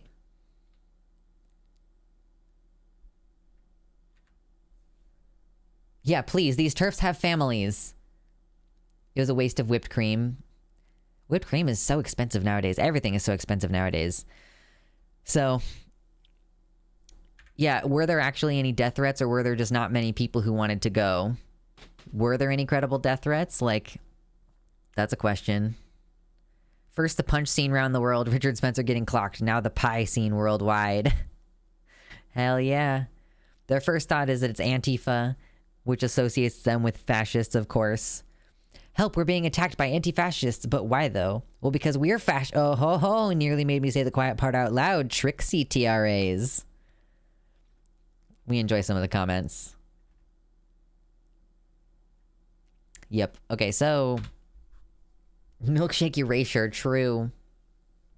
I think humiliation is an effective tactic. Yeah, and it's funny. Oh my god, humiliation is absolutely an effective tactic.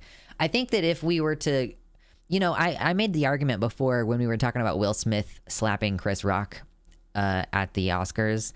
I was like, I kind of wish almost that we lived in a society where you could just slap the shit out of somebody for coming at you sideways, because like I think that there are people who really just like don't check themselves at all, and like I think it kind of like maybe there would be less stupid bullshit transphobia and racism in our day-to-day lives if you could just pop someone in the mouth for being racist toward you or whatever. But truly, I do think that the way to solve this problem, truly at the end of the day, is by normalizing the pieing someone in the face, because it accomplishes some of the same objectives of like, I don't like this person and I want something bad to happen to them and I want to do something kind of violent toward them. And it's also like their ideas are wrong and I'm going to humiliate you for having a wrong idea, you know? Yeah, what if we just whipped cream on a paper plated people in the face when we didn't like what they're saying? Like, what a peaceful and humorous way to solve our differences, right? Legalize pie, exactly. Legalize pies. This is so easy to make a campaign for, too. Legalize pies. Do it. Do pie, but with ghost pepper extract in the cream. That's not allowed. That's like pepper spraying someone directly in the eyeballs. We're going to say that's not allowed. Holy crap, I guess I really can't sleep today. Well, it's healthier for you to get up out of bed if you cannot sleep rather than to lie there awake. That's bad sleep hygiene. And also it would be a waste of ghost pepper because ghost pepper is so fucking delicious. I recently ate some more of my... I'm salivating just thinking about it. I recently ate some more of my strawberry and ghost pepper jam. Oh my god. It's so good. Oh my god, I might have to eat some more after stream. I'm salivating. Oh my god. I'm hungry today. I'm scared for March 14th. What's happening on March 14th, Forrest? Also, hi. Haven't seen you in a bit. Remember how Nickelodeon in the 90s, they were constantly throwing whipped cream pies at each other? Yeah. Oh, March 14th, Pie Day. True. Also, now I want ghost pepper chips. I've never had ghost pepper chips that actually accomplished the flavor or heat of ghost pepper. Like, I bought some ghost pepper chips one time. I think they were Pockies. And I was like, wow, these don't taste at all like what I wanted them to taste like. And I look on the back, and, like, there's, like, 3 other chili peppers listed before ghost pepper on the flavorings. So it's like... when you, I think when you're reading those, it's like the ingredients are in order of whatever you have most of. So if you're drinking like a sports drink, the number 1 ingredient is water, because mostly that's what it is. So like you have like chipotle pepper powder, chili pepper, maybe like cayenne pepper powder, and then ghost pepper like after all of those. And I'm like, that's barely like you just put a tiny bit of ghost pepper in the powder to say you put a bit of ghost pepper in the powder. But the whole fucking reason why... I'm very passionate about ghost pepper, okay? The whole fucking reason why I got something that said it was flavored like ghost pepper is because I wanted to experience the flavor of ghost pepper. It's incredible. I cannot describe it to you. What does ghost pepper taste like? I don't know. Like, I don't know how to describe it to you. It just has very intensely good flavor. And I will suffer anything in order to have it, you know?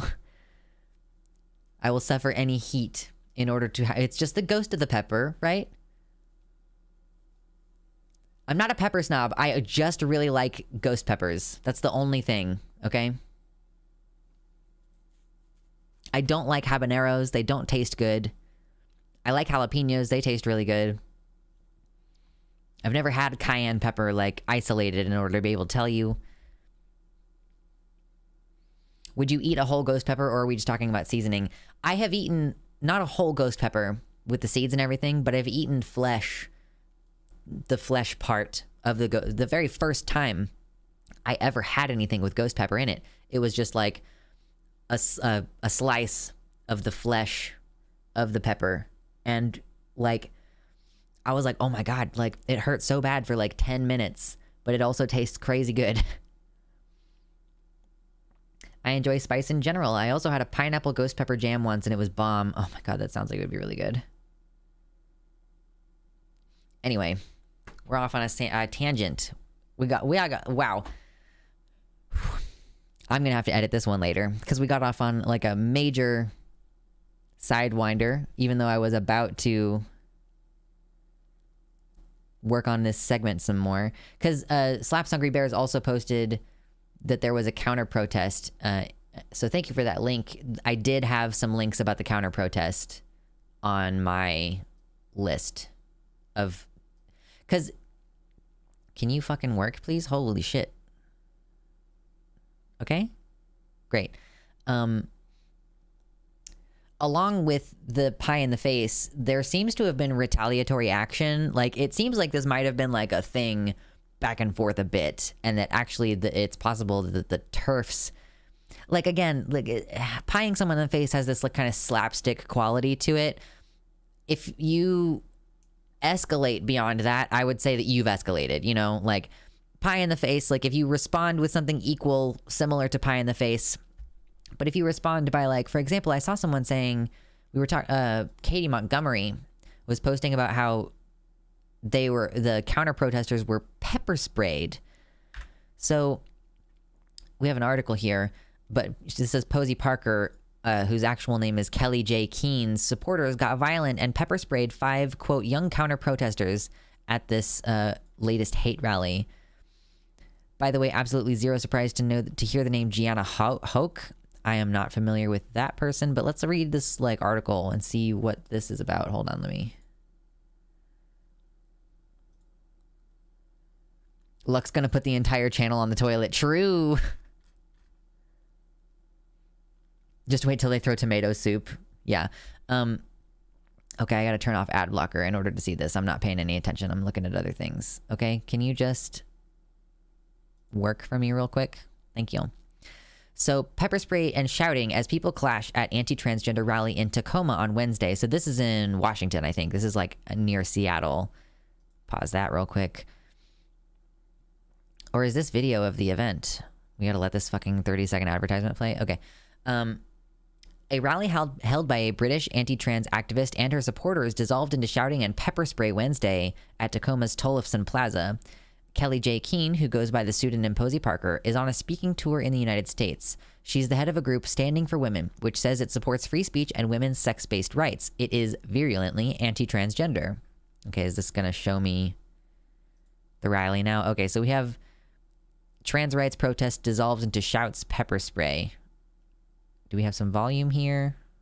Rights are human rights! Trans rights are human rights! Trans rights are human rights! Trans rights are human rights! Trans rights are human rights! Trans rights are human rights! No one is contesting that women are human.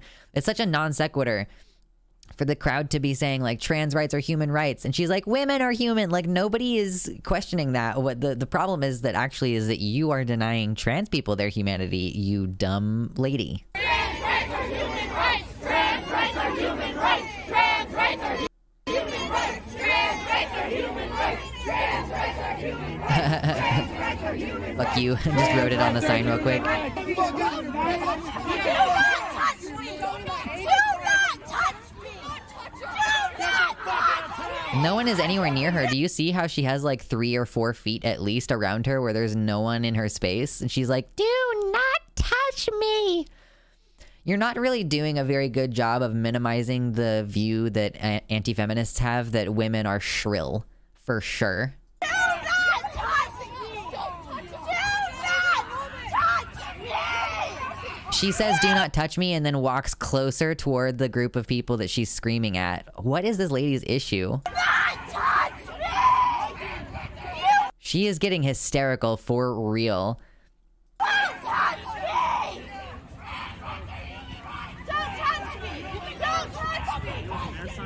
Did someone already touch her and that's why she kept saying that? Like, wow. Anyway, counter-protesters soon grew to at least 200 and descended into the plaza. Posey Parker left the rally. What is happening? Stop making noise immediately. Thank you. Great.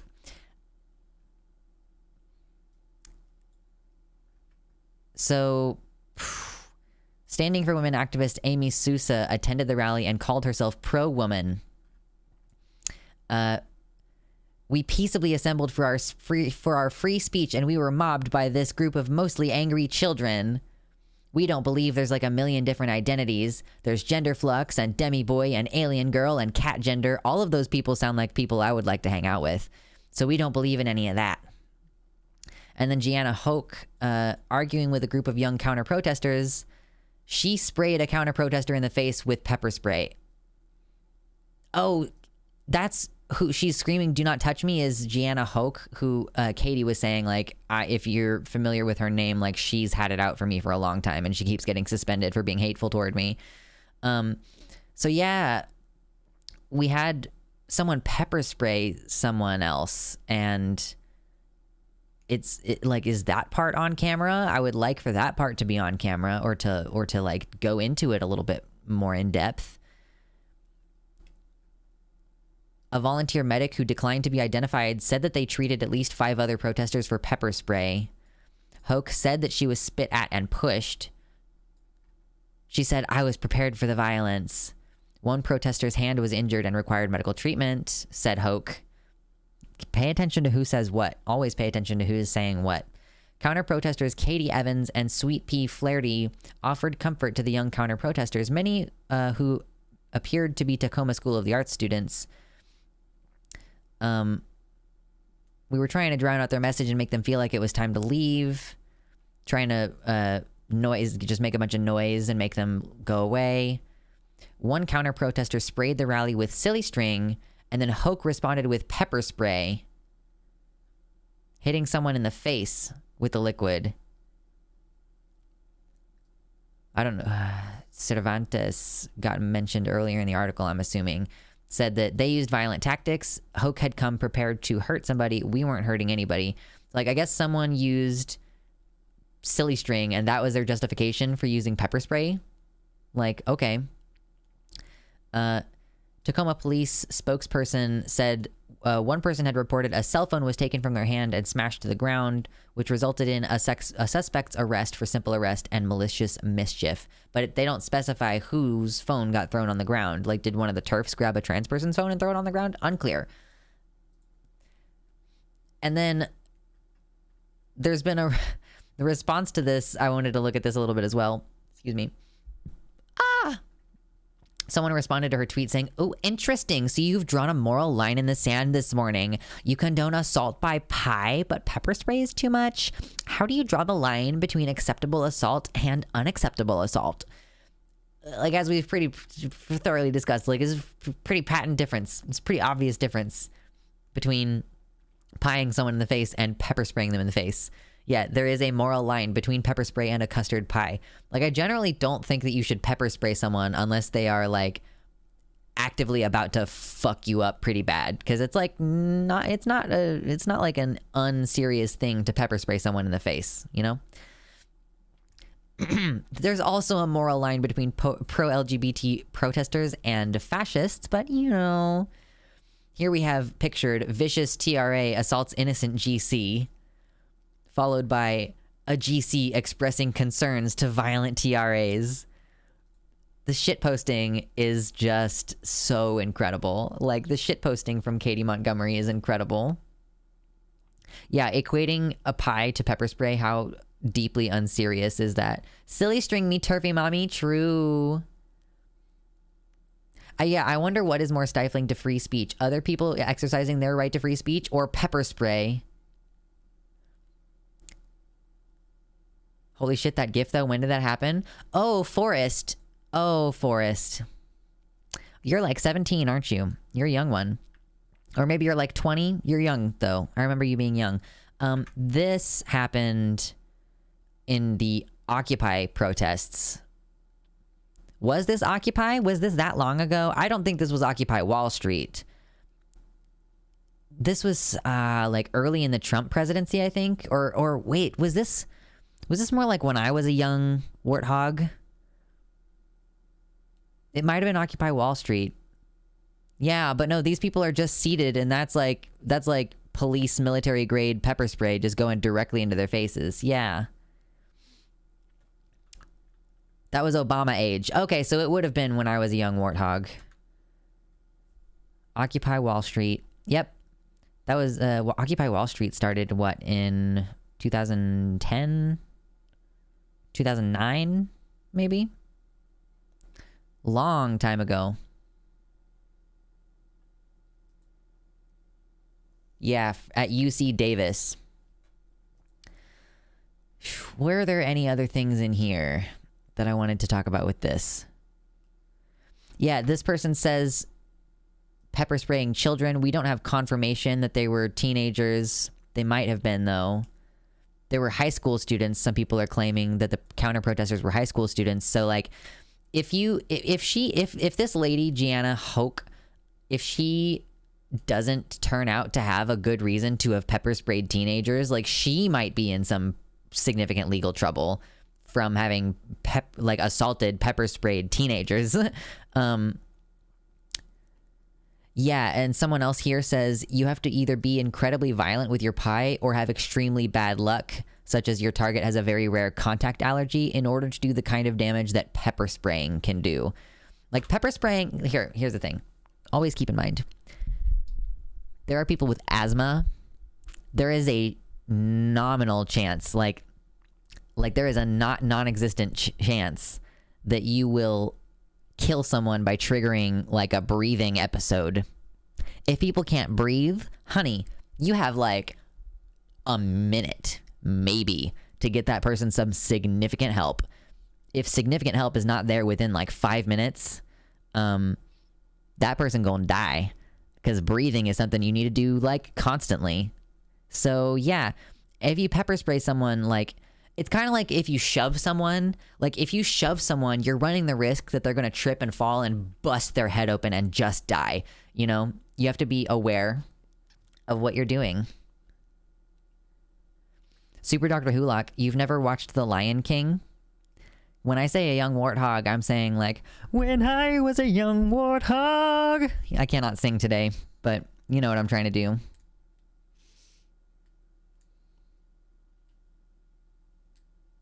Casper says, my uncle once pepper sprayed me in the face, and I can tell you it is not just a little quick sting. It hurts so bad, on God. Right. Yes, pepper spray plus asthma equals decent chance of needing intubation. It is not something that you should just kind of do to people. And yeah, if you do it to a teenager, relatively unprovoked, she kept screaming, do not touch me. Do not touch me. It's like, nobody's touching you. Like, nobody is anywhere near you. Nobody touched you in the first place if it was really silly string. But that part I didn't see a video for, unfortunately. I can see the headlines now. Terf kills small schoolboy with asthma at London protest. True.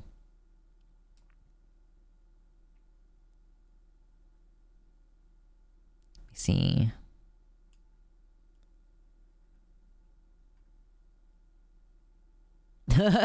Katie, is it true that you think it's okay to squirt someone with a water gun but bad to taser them? Deepest hypocrisy, IMO. Oh my God. All right. Oh. Excuse me. You'll also have to consider that they may have had something else that they could use on you that's just as bad or worse than pepper spray. You could be hit with some other nasty chemical agent. If you buy mace, doesn't mace like chemically break down into fucking like cyanide? Like, that's part of why it was so fucked up that we were using expired cans of police grade mace shit, because it causes like birth defect type issues. Like, trans men who haven't had a period in years spontaneously get their period after being maced at a protest. Like, it's not a great concept. Not good. Not good. We've had such a steady amount of people in here tonight. I really appreciate you all chilling and hanging out and being so active in the chat. Thank you for your likes, and thank you for your donations and everything. You're always welcome to come over to the website chat where we have some custom emojis, you know. We still have a couple more things to talk about tonight. I've been running for 2 hours now, and lately I've been really like losing it after those first 2 hours. After I move, I'm going to adjust my sleep schedule a little bit so that this is less late in the night for me. Because right now I wake up at fucking 8 o'clock in the morning, and I'm like, there's no reason for me to be up this early. Like, when I wake up at 8 a.m., it's 6 a.m. where all my friends live. I'm like, God fucking Christ. Like, I might as well just wake up at 10.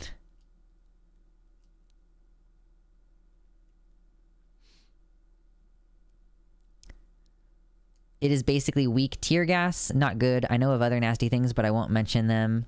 Mace or pepper spray would be the least of my worries in such a situation. Well, yeah. I'm really not expecting the Terfs to have access to, like, weapons grade fucking chemical whatever. Oh, is this a video that has the actual, this shows the, event occurring? Hold on. What am I looking at? Where's my chat?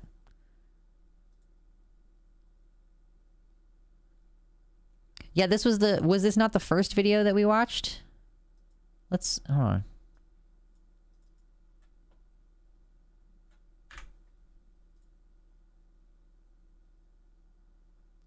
This is a wide shot. So maybe this will show us what we were hoping to see. They're certainly, like, physically moving them away. I imagine that they would continue getting closer if they weren't backing away. Like, they would be up in their personal space. So that's all that we've seen leading up into this, is that there are people moving, shouting her down, but still no video of whatever happened to cause the pepper spraying or the pepper spraying itself. Burrito time. Oh my God. Y'all, I'm fucking hungry.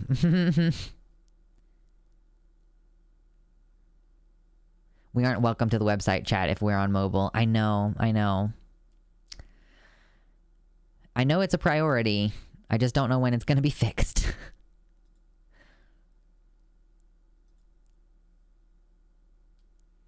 Out of solidarity, when I'm on my laptop, I stay on the YouTube chat. POV, you touched me. How dare. I gotta drink some water. You should all drink some water too. I'm gonna drink the rest of my coffee from this morning, actually. And then drink some more water.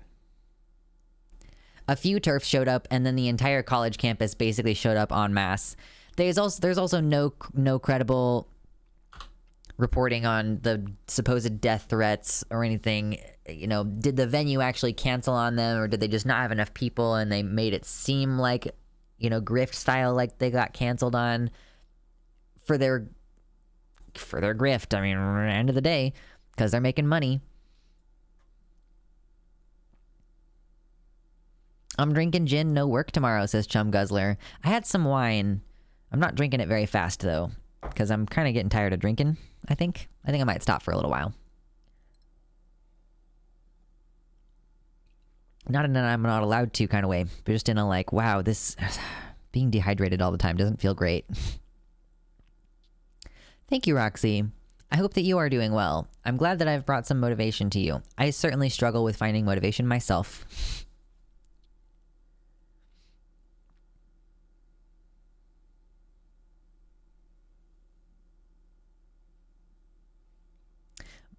This is kind of random. I just want to say that my little cousin asked me today if it's normal to have wrinkly feet, and I'm still occasionally laughing about it every now and then. I feel like I don't have... I mean, had she just come out of the shower or the bath or something? And it's like, my feet are wrinkly. Maybe. I don't know. I should go swimming, like, indoors somewhere. That would be fun. Love my coffee too. Drink it 3 or 4 times per day. I try to drink coffee. I basically am like, I'm down to like 1 large cup of water, of coffee. And that's all I drink, coffee-wise. We're trying to be healthy and not have heart palpitations all the time. You will get there. Yeah, Roxy, I was kind of making a joke about how I have ADHD. So it's not so much about lacking motivation as it is about like my brain will not engage the mechanisms to make me get up out of my chair and do stuff. Or like when I get up and I start trying to do stuff, I get distracted and then I come back to my desk and I'm like, I gotta Google this while I'm thinking about it. And then I end up stuck here in my chair for another 15 minutes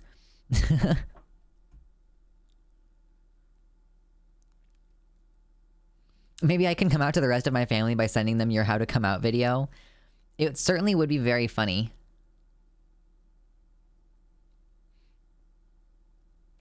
I get free coffee at work, so at least I no longer drink too many energy drinks. Hoke is literally a grifter who advocates for the liberal use of weed during pregnancy and breastfeeding and makes turfy appearances online, so IDK if she can be taken at her word. I think it's weird to liberally advocate for the liberal use of cannabis during pregnancy and breastfeeding.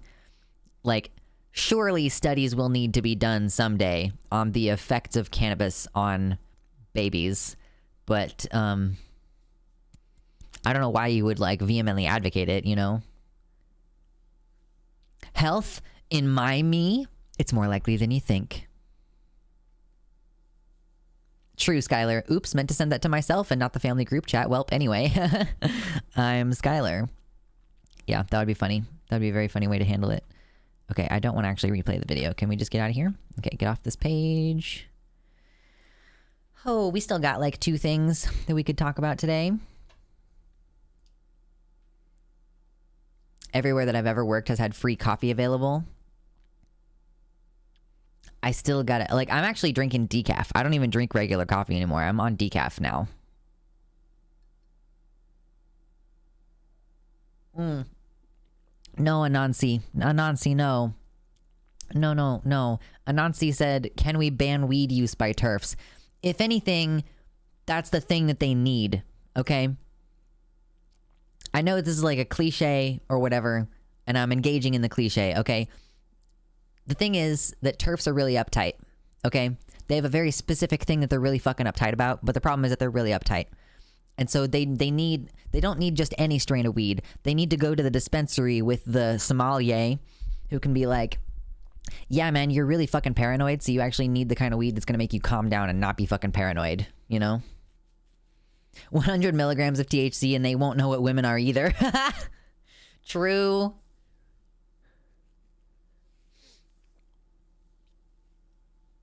It makes us look bad? You think the fact that we smoke weed makes us look bad as like a demographic? I feel like it's for sure like I see trans men and trans women talking about how they smoke weed. It's like a culture thing for queer people and trans people, it seems like.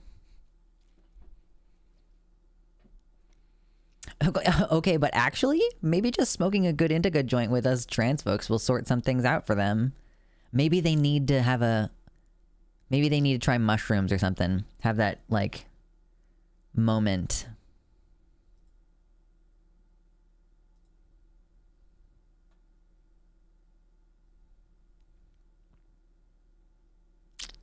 We do a little moderation in the YouTube chat. Is there anybody who's currently in the YouTube chat who... Oh, so first of all, Game Gang, I'm just going to give you the power of moderation since you're coming on to help edit a little bit. And all I need you to do is sometimes say yes to comments that get held automatically. That's all. I don't actually expect you to do anything. I just need someone who's not me to have the power to delete people with fucked up usernames and stuff.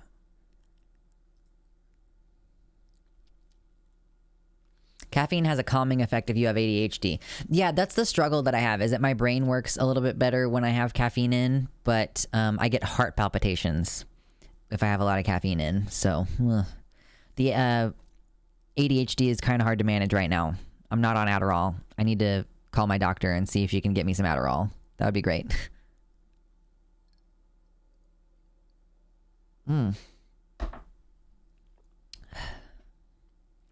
Well, we still have a couple topics to talk about. I'm so used to logging off after 2 hours for the past 2 months. It's like throwing me off. It's making me feel like it's time to get out of here.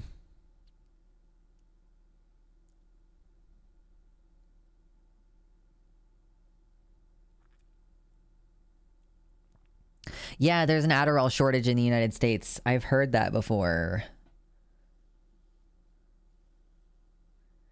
Can that happen for people who don't have ADHD? I'm just autistic, not diagnosed with ADHD, but I've always used caffeine as an unhealthy coping mechanism for sleep. Probably there's a lot of overlap for autism and ADHD, both with their symptoms and with like how we react to certain things. A morning blended coffee drink has become a habit for me when I go to work, but sometimes it makes me sleepy instead. Oh no. I am diagnosed with ADHD and caffeine does not make me calm, just less tired. I honestly feel like caffeine just makes me like anxious but faster if I'm already anxious. It doesn't like calm me down. Oh god, anyway, this is like not a huge segment, so we don't have to spend very long on it. This is just like, we're going to talk about a little bit of a win right here. This is not really, I don't think this is going to go up on the channel later. We just want to talk about a win, okay? I'm calling out of work again tonight. I can't operate a forklift with 2 hours of sleep. Yeah. You should not try to operate a forklift on 2 hours of sleep. I hope that you can figure out the sleep problem. It's tough. ADHD, ASD, and bipolar makes coffee more of a loot box and less of a consistent help. Oh my god. So I wanted to look at this just to kind of discuss a win. Where is this? Richmond. What state is this in? Some state where they made, oh, it's Virginia. I see Mersh has commented on it, so that makes sense. It's Richmond, Virginia. Okay, cool. So in Virginia, they recently passed a law that says you must misgender your trans students, dead name them, and force them into the wrong bathrooms. Like, the guidance is you're not allowed to affirm their genders. You must use the name on their paperwork, not the name they'd want to be called by, and they must use the bathroom corresponding to their assigned sex at birth. And then the public school system in Richmond said, go fuck yourself. Here we go. Whereas on September 16th, 2022, Governor Glenn Youngkin released the, quote, 2022 model policies on the privacy, dignity, and respect for all students and parents in Virginia's public schools, rolling back advancements made to protect transgender students in prior years. Whereas the new guidance limits the rights and protections of transgender students, requiring that students must only use bathrooms and locker rooms associated with the sex assigned at birth. If a student wants to participate in a sport or other extracurricular activities, they must, again, only participate in teams that align with the sex assigned at birth. The legal name and sex of a student can't be changed, quote, even upon written instruction of a parent or eligible student, without an official legal document or court order. And teachers and other school officials can only refer to a student by their pronouns associated with the sex at birth. Does that mean, like, does that rule counteract the one prior? Like, if the legal sex of a student is updated upon a legal order, is the school saying you're still not allowed to affirm them? That would be kind of fucked up. Whereas transgender students deserve to learn and thrive in an environment free of bullying, intimidation, and fear. Therefore, be it resolved that the Richmond City Public School Board rejects Governor Youngkin's model policies and affirms its commitment to providing protections for all students, regardless of sexual orientation, gender identity, or gender expression. Get fucked, they said. So yeah, are they the ones forcing people to use certain pronouns by law? Someone called Jordan Peterson. Do you ever want to eat someone's kneecaps? Yeah, Aaron says, I love this resolution. Basically summarizes everything Youngkin did and essentially says, be it resolved, kiss my ass. The battle for trans rights will be won in our schools, as will the battle for many other rights. We must be unequivocally clear. Moms for Liberty and the Heritage Foundation will not stop us from caring for our LGBTQ plus kids and protecting them. Listen, I will never not be super pissed when I'm trying to talk about trans kids and trans issues and stuff. And people are like, you need to leave kids alone. I'm like, you fucking what? Like trans kids are my kids. Like gay kids are my kids. Like I am an extremely community minded, like it's instinct to me. And like non-queer kids also I feel this way toward.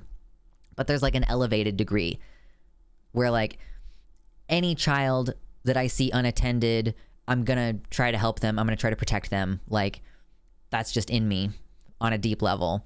But like, if the child is like me, trans or queer, like I do feel a special particular pull toward like wanting them to be okay, because I was that. I was a trans kid with no one around me who knew what that was. No one was able to affirm that for me, and I know what it was like to be that. And yeah, I do feel really, really possessive about trans kids in general, like for sure. I'm like, that's mine, and you can't have it. Like, you're trying to hurt and destroy something that belongs to me, is like how I feel about it. Good night, Spider. Good night. Don't you love how they accuse us of doing things like forcing pronoun usage and then turn around and do it themselves? Yeah, that's always been the thing about fascists, is that they don't believe in anything. They are hypocrites. They will do whatever they need to do in order to, like, stop you doing the thing that you're trying to do. It doesn't matter. Excuse me. It doesn't matter if they're hypocritical. In fact, if you point out that they're being hypocritical, they'll say, ha, yeah, fuck you. Like, yes, the hypocrite, like, their ability to be hypocritical shows that they're in power, right? They can just have a double standard and you have to take it.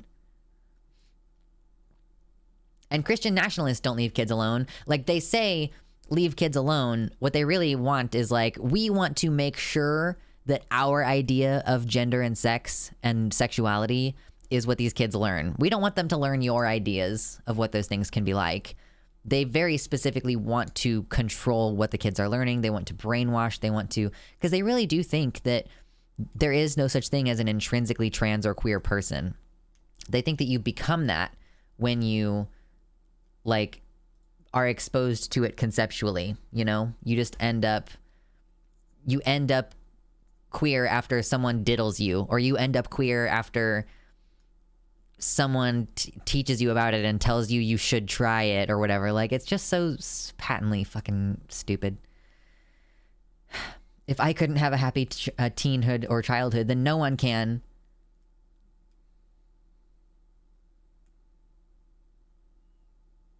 Oh, I missed your first comment there. I have the same instinct with protecting queer kids from the shit that I went through due to lack of knowledge and acceptance. And I wonder sometimes if people like Blair White have the opposite thing, and instead they go, if I couldn't have a happy childhood, no one can.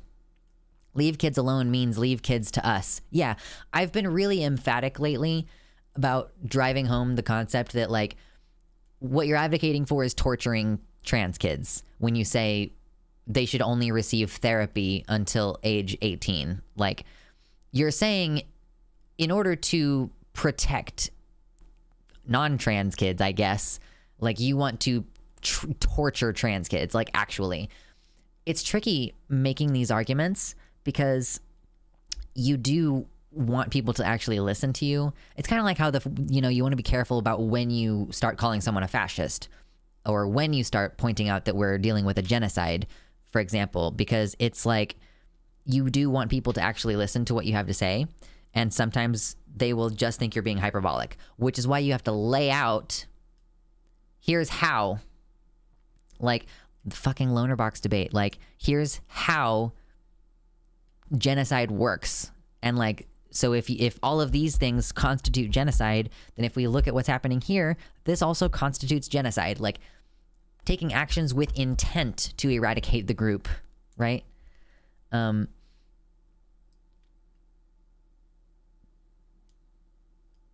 I do want to, like, it also, it matters a lot to me to just be able to say, like, you're torturing trans kids. Like, you have to repeat it back to them. Like, what if you took a little girl and forced her to cut her hair, and then forced her to start taking testosterone, and then her voice got deeper, and her body developed in this weird way and developed all this facial hair, but you're going ahead and just, like, forcing that on trans girls? You know, why is it horrific when you imagine it happening to a cis girl, but it's, like, the natural order of things when you're imagining the same body horror experience happening to a trans girl? Just because you think it's right and proper and natural doesn't mean it's okay. Oh my god, my mom thinks the Umbrella Academy made me trans. Yep, I'm 28 years old, and I totally picked out my gender from lovable idiot superheroes. Definitely not that I felt understood for once in my life. So what happened with Lonerbox? Yeah, so Forrest, there was a debate conversation between Lonerbox and this Twitch streamer called Poly People. Polly, like her name, Polly, Polly, not like polyamorous people. She got on stream to talk to him about the definition of genocide, because I guess Lonerbox was saying, I don't think that trans people are experiencing a genocide right now. And I only listened to the first 10 minutes because it was very cringe. And basically what was happening is that, like, Forrest was like, I don't believe that this, like, experience that trans people are having in the West and then in the United States, like, qualifies as genocide. And so they just fucking argued about that for a while, except that also I didn't watch through to the end because I thought that they were both being cringe. But reportedly, Lonerbox just started bullying poly people toward the end of the debate. I did not watch the full thing, so I cannot confirm, but that's what I've been told. If anyone could trans a person, it'd be Elliot, though. Hey, Sam.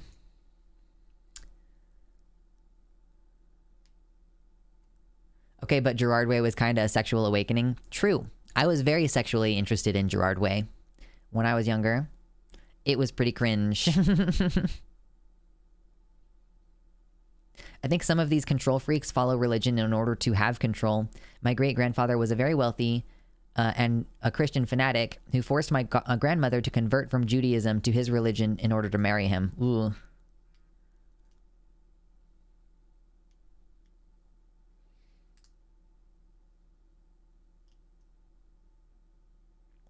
I remember Nano talking about this after you did months ago. I thought she was so off on that. I'm not familiar with Nano, Anansi. I'm not sure if that's someone else who is it someone who disagrees with my perspective on trans genocide? I think when Demon Mama was covering the debate, I left before it got to the bullying. I couldn't keep watching.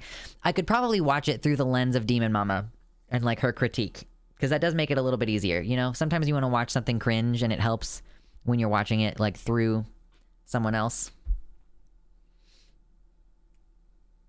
SpongeBob helped me discover that I'm asexual. Oh my god.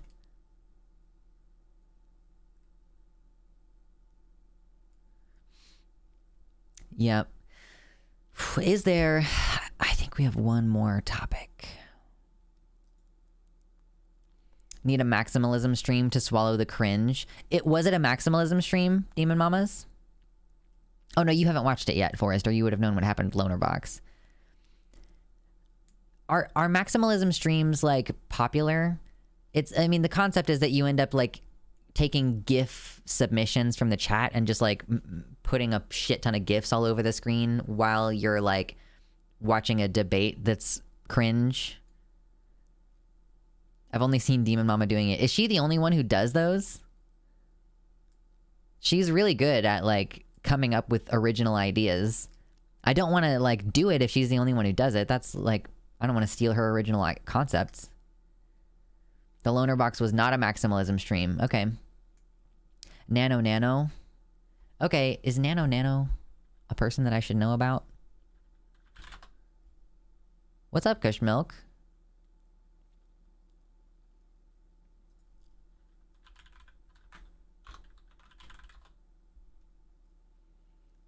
Oh, this person only has 10,000 subscribers. No, stop.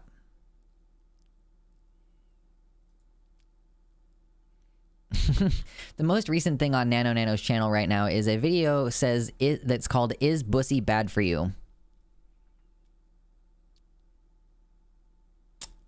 Okay. I'm okay just playing WoW. Yo, I want to play WoW so bad. Because WoW Classic is on Wrath of the Lich King, and I miss Wrath of the Lich King. It is addict talk. It is. It is. But also, I always think, like, I miss WoW because it was my partner and I bonded over it when we were first dating. And when our relationship is bad, I yearn for the times when we were getting along and having stuff to do together on a game that we enjoyed. And I think that that's what I miss about WoW. So I probably shouldn't bother trying to play it. Since we're separating now.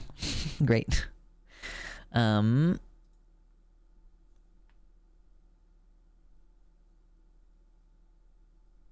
Been there, done that. I'm excited for Dragons. Yeah, I haven't played many of the recent expansions because we quit during Pandaria. I did play retail more recently just to kind of like dick around a bit.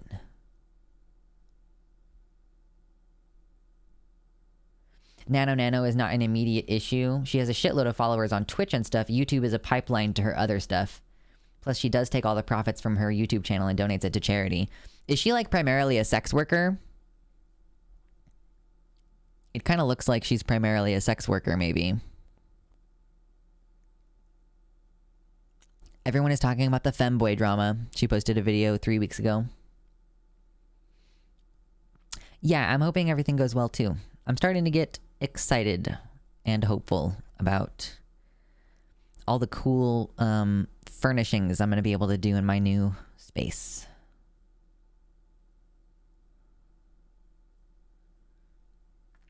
I quit during BFA because the game pissed me off with the time gating mechanics.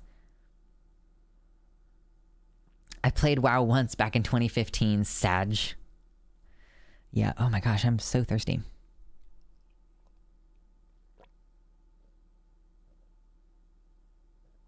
Ooh, that lemon hits. Oh boy. Okay. We did have one other thing on the itinerary for today. So I think we'll probably go ahead and talk about this and then probably aim to try to wrap up afterward. That'll put us probably close to that 3-hour mark, which is closer to what I'm used to doing. I am, again, planning on adjusting my sleep schedule here in a little over a month. So I'll try to do like 4-hour streams as my regular thing, do 4 hours instead of my regular thing being more like 2 or 3 hours. I've been trying to research WoW when I get free time. It seems like a very good game, but I've never played it. Mersh, you would need to know so many things in order to be able to play WoW with any proficiency. I don't actually know if it's a game that you could play as like a 50-year-old person who doesn't regularly play video games. I don't know. I've been casual for years and years, only have one max level tune since Legion.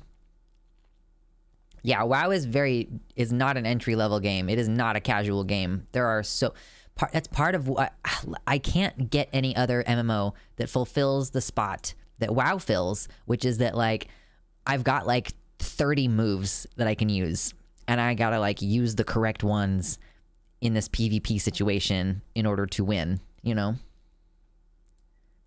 But no other game had, like, I try to play, like, Guild Wars 2, and I'm like, there are only, like, 8 buttons for me to press. Like, this is not enough buttons. Too many buttons, except the opposite, not enough buttons. Okay. This is a little bit of good news. It's going to start off a little bit not great as we are reading the article a little bit, but it's going to end up being good news, okay? So, hit like on the video for good news. Thank you. Oh my God. Indiana parents lose custody after court rules that not affirming the child's gender identity is abuse. The father testified at the initial hearing that the parents cannot affirm their child's transgender identity or use the preferred pronouns because of their religious beliefs. So they said, we, for our religious reasons, are not going to affirm your gender. And at some point, the Indiana courts got involved. How did this happen? I need to know. Okay. Court of Appeals in Indiana on Friday upheld the trial court's decision to remove a child from their family's home because the parents did not acknowledge the gender identity and the child began suffering from anorexia. Court determined that the refusal to go along with the gender identity constituted abuse. The post-millennial, I don't know, to go along with, this might be a little bit biased of an article, but that's okay. The parents MC and JC filed an appeal against an initial/detention order, claiming that the dispositional order, as well as the court's prior order, are erroneous and violate their constitutional right to care, custody, and control of their child, as well as their right to exercise their religion and their freedom of speech. I don't think that's how that works. The court had ruled that the parents' appeal was moot and simply declined to address it. Ooh, that's pretty solid. Yeah, they always pull religion out of their asses. Good night, Casper. Good night. The decision recalls that on May 11, 2021, the Indiana Department of Child Services received a report alleging that the mother was verbally and emotionally abusing then 16-year-old minor child by using rude and demeaning language toward minor child regarding their transgender identity. As a result, the child had thoughts of self-harm. So the reports have been going back since 2021 that it's not just that they weren't affirming the child, it's that they were being verbally and emotionally abusive toward the child, using demeaning and rude language, specifically regarding the transgender identity. So another report 10 days later they received, which alleged that the parents were verbally and emotionally abusing the child because they do not accept child's transgender identity. The abuse was getting worse, and the parents were being mean to child due to their identity. A family case manager investigated, meeting with the parents, child, and siblings, speaking with a representative from the child's residential school. They're at a boarding school? The kid is at a boarding school. They sent the kid off to a boarding school. What the fuck? Okay.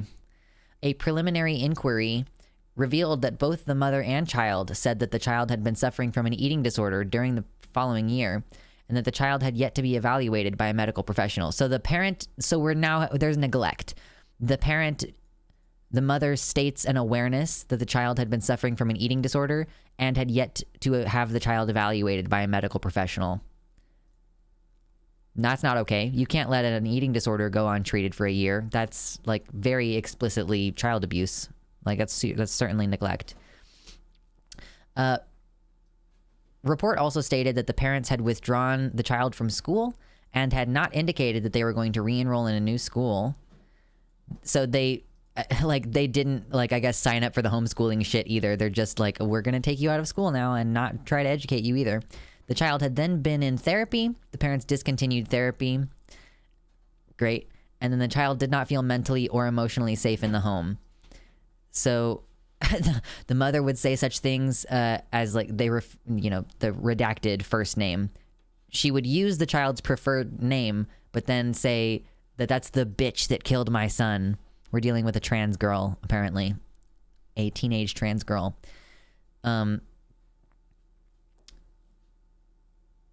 Let's see. Mother said such things like the child would be more likely to have thoughts of self-harm and suicide if they were to return to the family home due to mental and emotional abuse. Oh yeah, the report stated that. And then on May 28th, there was a petition in the trial court, a child in need of services petition. So it's not just that they weren't affirming this child, it's that they were being verbally and emotionally abusive and pulled the kid out of, the headline has to say, court affirms that court takes away child from family because they're not affirming their gender identity. But you get into the actual article and it's like, these were the precursor conditions that caused Leela Alcorn to commit suicide at age 17.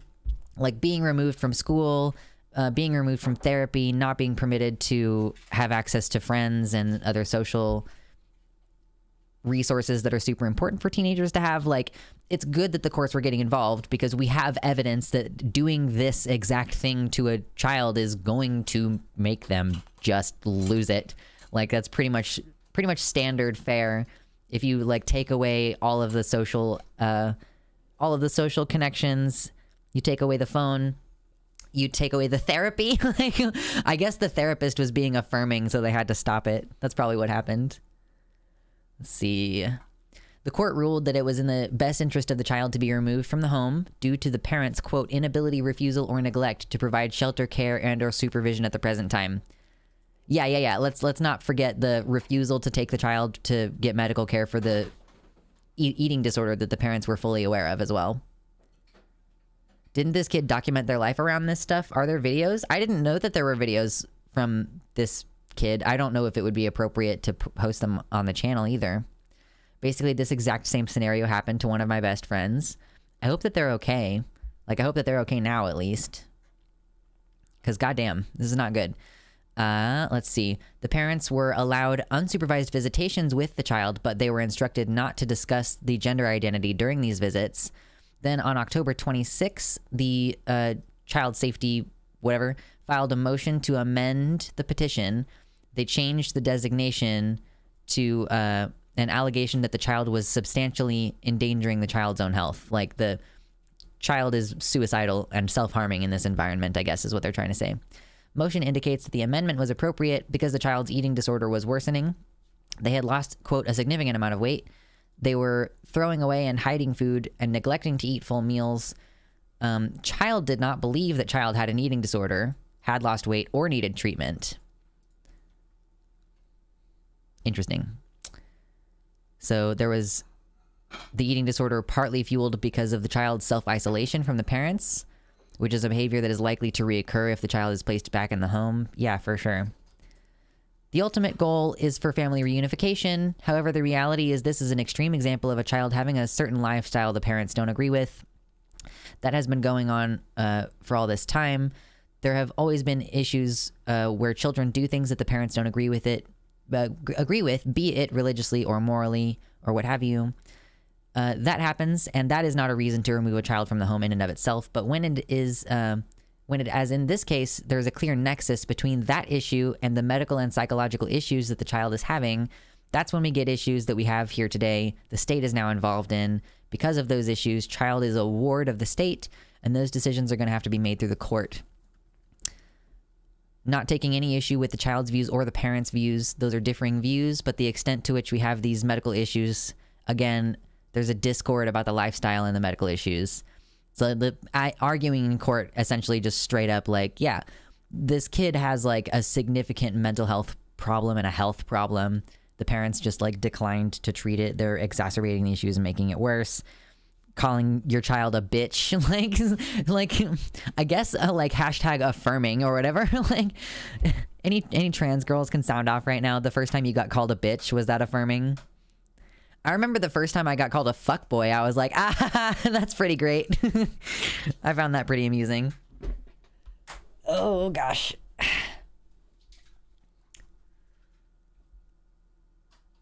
Yeah, it is insane, Kush Milk, that the opposite is happening in Texas. Like in one country, we have in Indiana, the courts saying like, you know, I mean, it's not again, not just that not affirming the kid's gender is abuse, right? Like we have extenuating circumstances. But it is crazy that we have like this happening in this state, but then in Texas, you have families that are fully well adjusted, have never had Child Protective Services involved in any of their family doings or anything, and those families are being investigated as like child abuse just on the sheer basis of allowing the kid to transition. Like I think that it also has been applying in cases of social transition where they're investigating families that have not yet sought medical care for the kids. But yeah, it's crazy. I mean, the phrase that I've heard recently that is just absolutely true is like, if your rights depend on your zip code, then you don't really have them. If your access to abortion is dependent on which side of the state line you live on, like you really don't have a right to abortion then. Yes, Department of Children's Services, the DCS. They call it something different in every state, like Department of Children's Services, like Child Protective Services. I think when I was a kid it was SRS, but I can't remember what that stands for, so now I'm just like sexual reassignment surgery. Like that's the only acronym that exists in that placeholder now.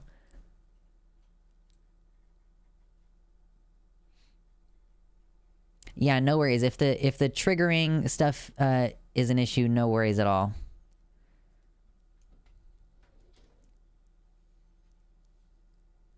Knowing what I know about Indiana, I'm kind of shocked by this. I'm happy they did right by her. I'm just shocked. I mean, it's really like, you know, when you evidence that the child has an eating disorder and the parents are aware and the parents are declining to seek treatment for that, like, at that point, it doesn't matter what the reason is. Like, it doesn't matter ultimately that this kid is trans. Like, that's not the fundamental problem. What's up, Jim C? Too bad I came in so late. That's fine. Like, the past couple of months, I have not even been streaming this late because I get tired real fast. But that's fine. We're working on the endurance now. Now that I'm not hiking for like 20 hours every weekend. It was definitely kind of difficult for a bit there.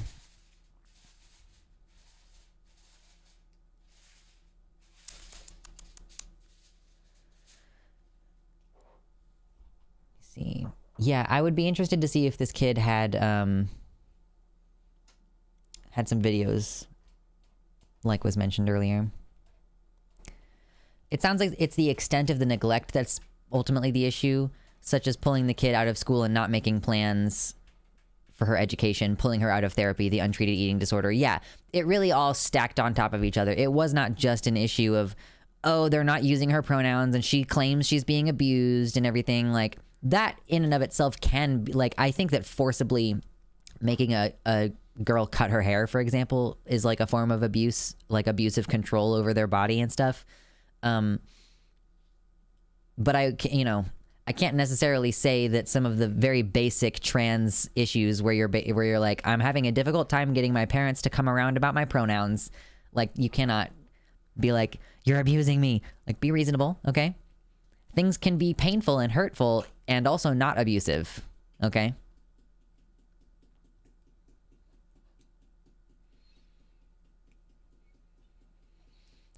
Human rights are dependent on borders. Sounds like we need to destroy borders. I mean, I can't really, like, make a strong argument for borders. Like, if you making the argument about borders always leads into the argument about states in general. Like, the border, like, is the line drawn around the state, and once you are within that limit, then the state's power, like, kicks in. Anyway.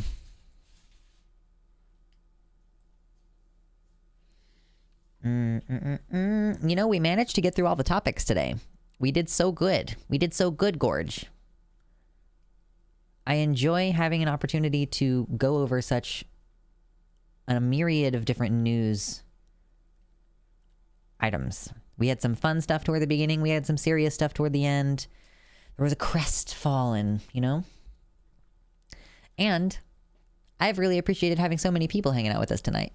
Like, again, there have been, like, consistently 50 people in here tonight, which is awesome. Means that the channel is growing. The horde is growing. Excellent. I haven't been pushing the branding very much the last couple weeks of streams, but welcome. I'm the Dragon Streamer. You are the horde. Because dragons like to hoard things, and what I hoard is you. Human rights depends on humans, so let's destroy all earthlings. Kill all humans! I can't do a John DiMaggio voice. I would love to, but boy howdy can I so not do that. Yes, tonight has been a good one. Speedy Shimeji says, love all of you in chat. I assume that extends to the website chat. Yes, let's talk about the state's destruction. I mean, reform. Let's talk about reform. Absolutely. We gotta just reallocate the money, We just have to give the police more money, and it will be fine. Don't worry about it. Hey, Chrissy, please do more streams. Thanks. Yeah, so regularly I do streams on Tuesday and Thursday evenings, and after this weekend, I'm going to get back into doing my Sunday streams at noon. So we do at least those 3 streams most weeks. Also doing an extra stream tomorrow afternoon. But yeah, no. We'll just reform. it. Everything will be okay. Good night, Raccoon Pope. Yes, I do think that I'm going to go ahead and hop off for tonight. Did much longer than our usual 2 hours. So that's great. We're going to build back up to probably doing 4 and 5 hour streams again before too terribly long. So thank you all for hanging out. I appreciate you. As usual, hitting the like button always helps. If you're not subscribed, consider doing that. Check out the links in the description for all kinds of stuff. You want to follow me on Twitter? I don't care. Like, have fun with that. Don't turn on notifications because I tweet so much random bullshit very frequently. So, yep. Thank you for hanging out, and we will see you tomorrow afternoon and then on Tuesday next week. So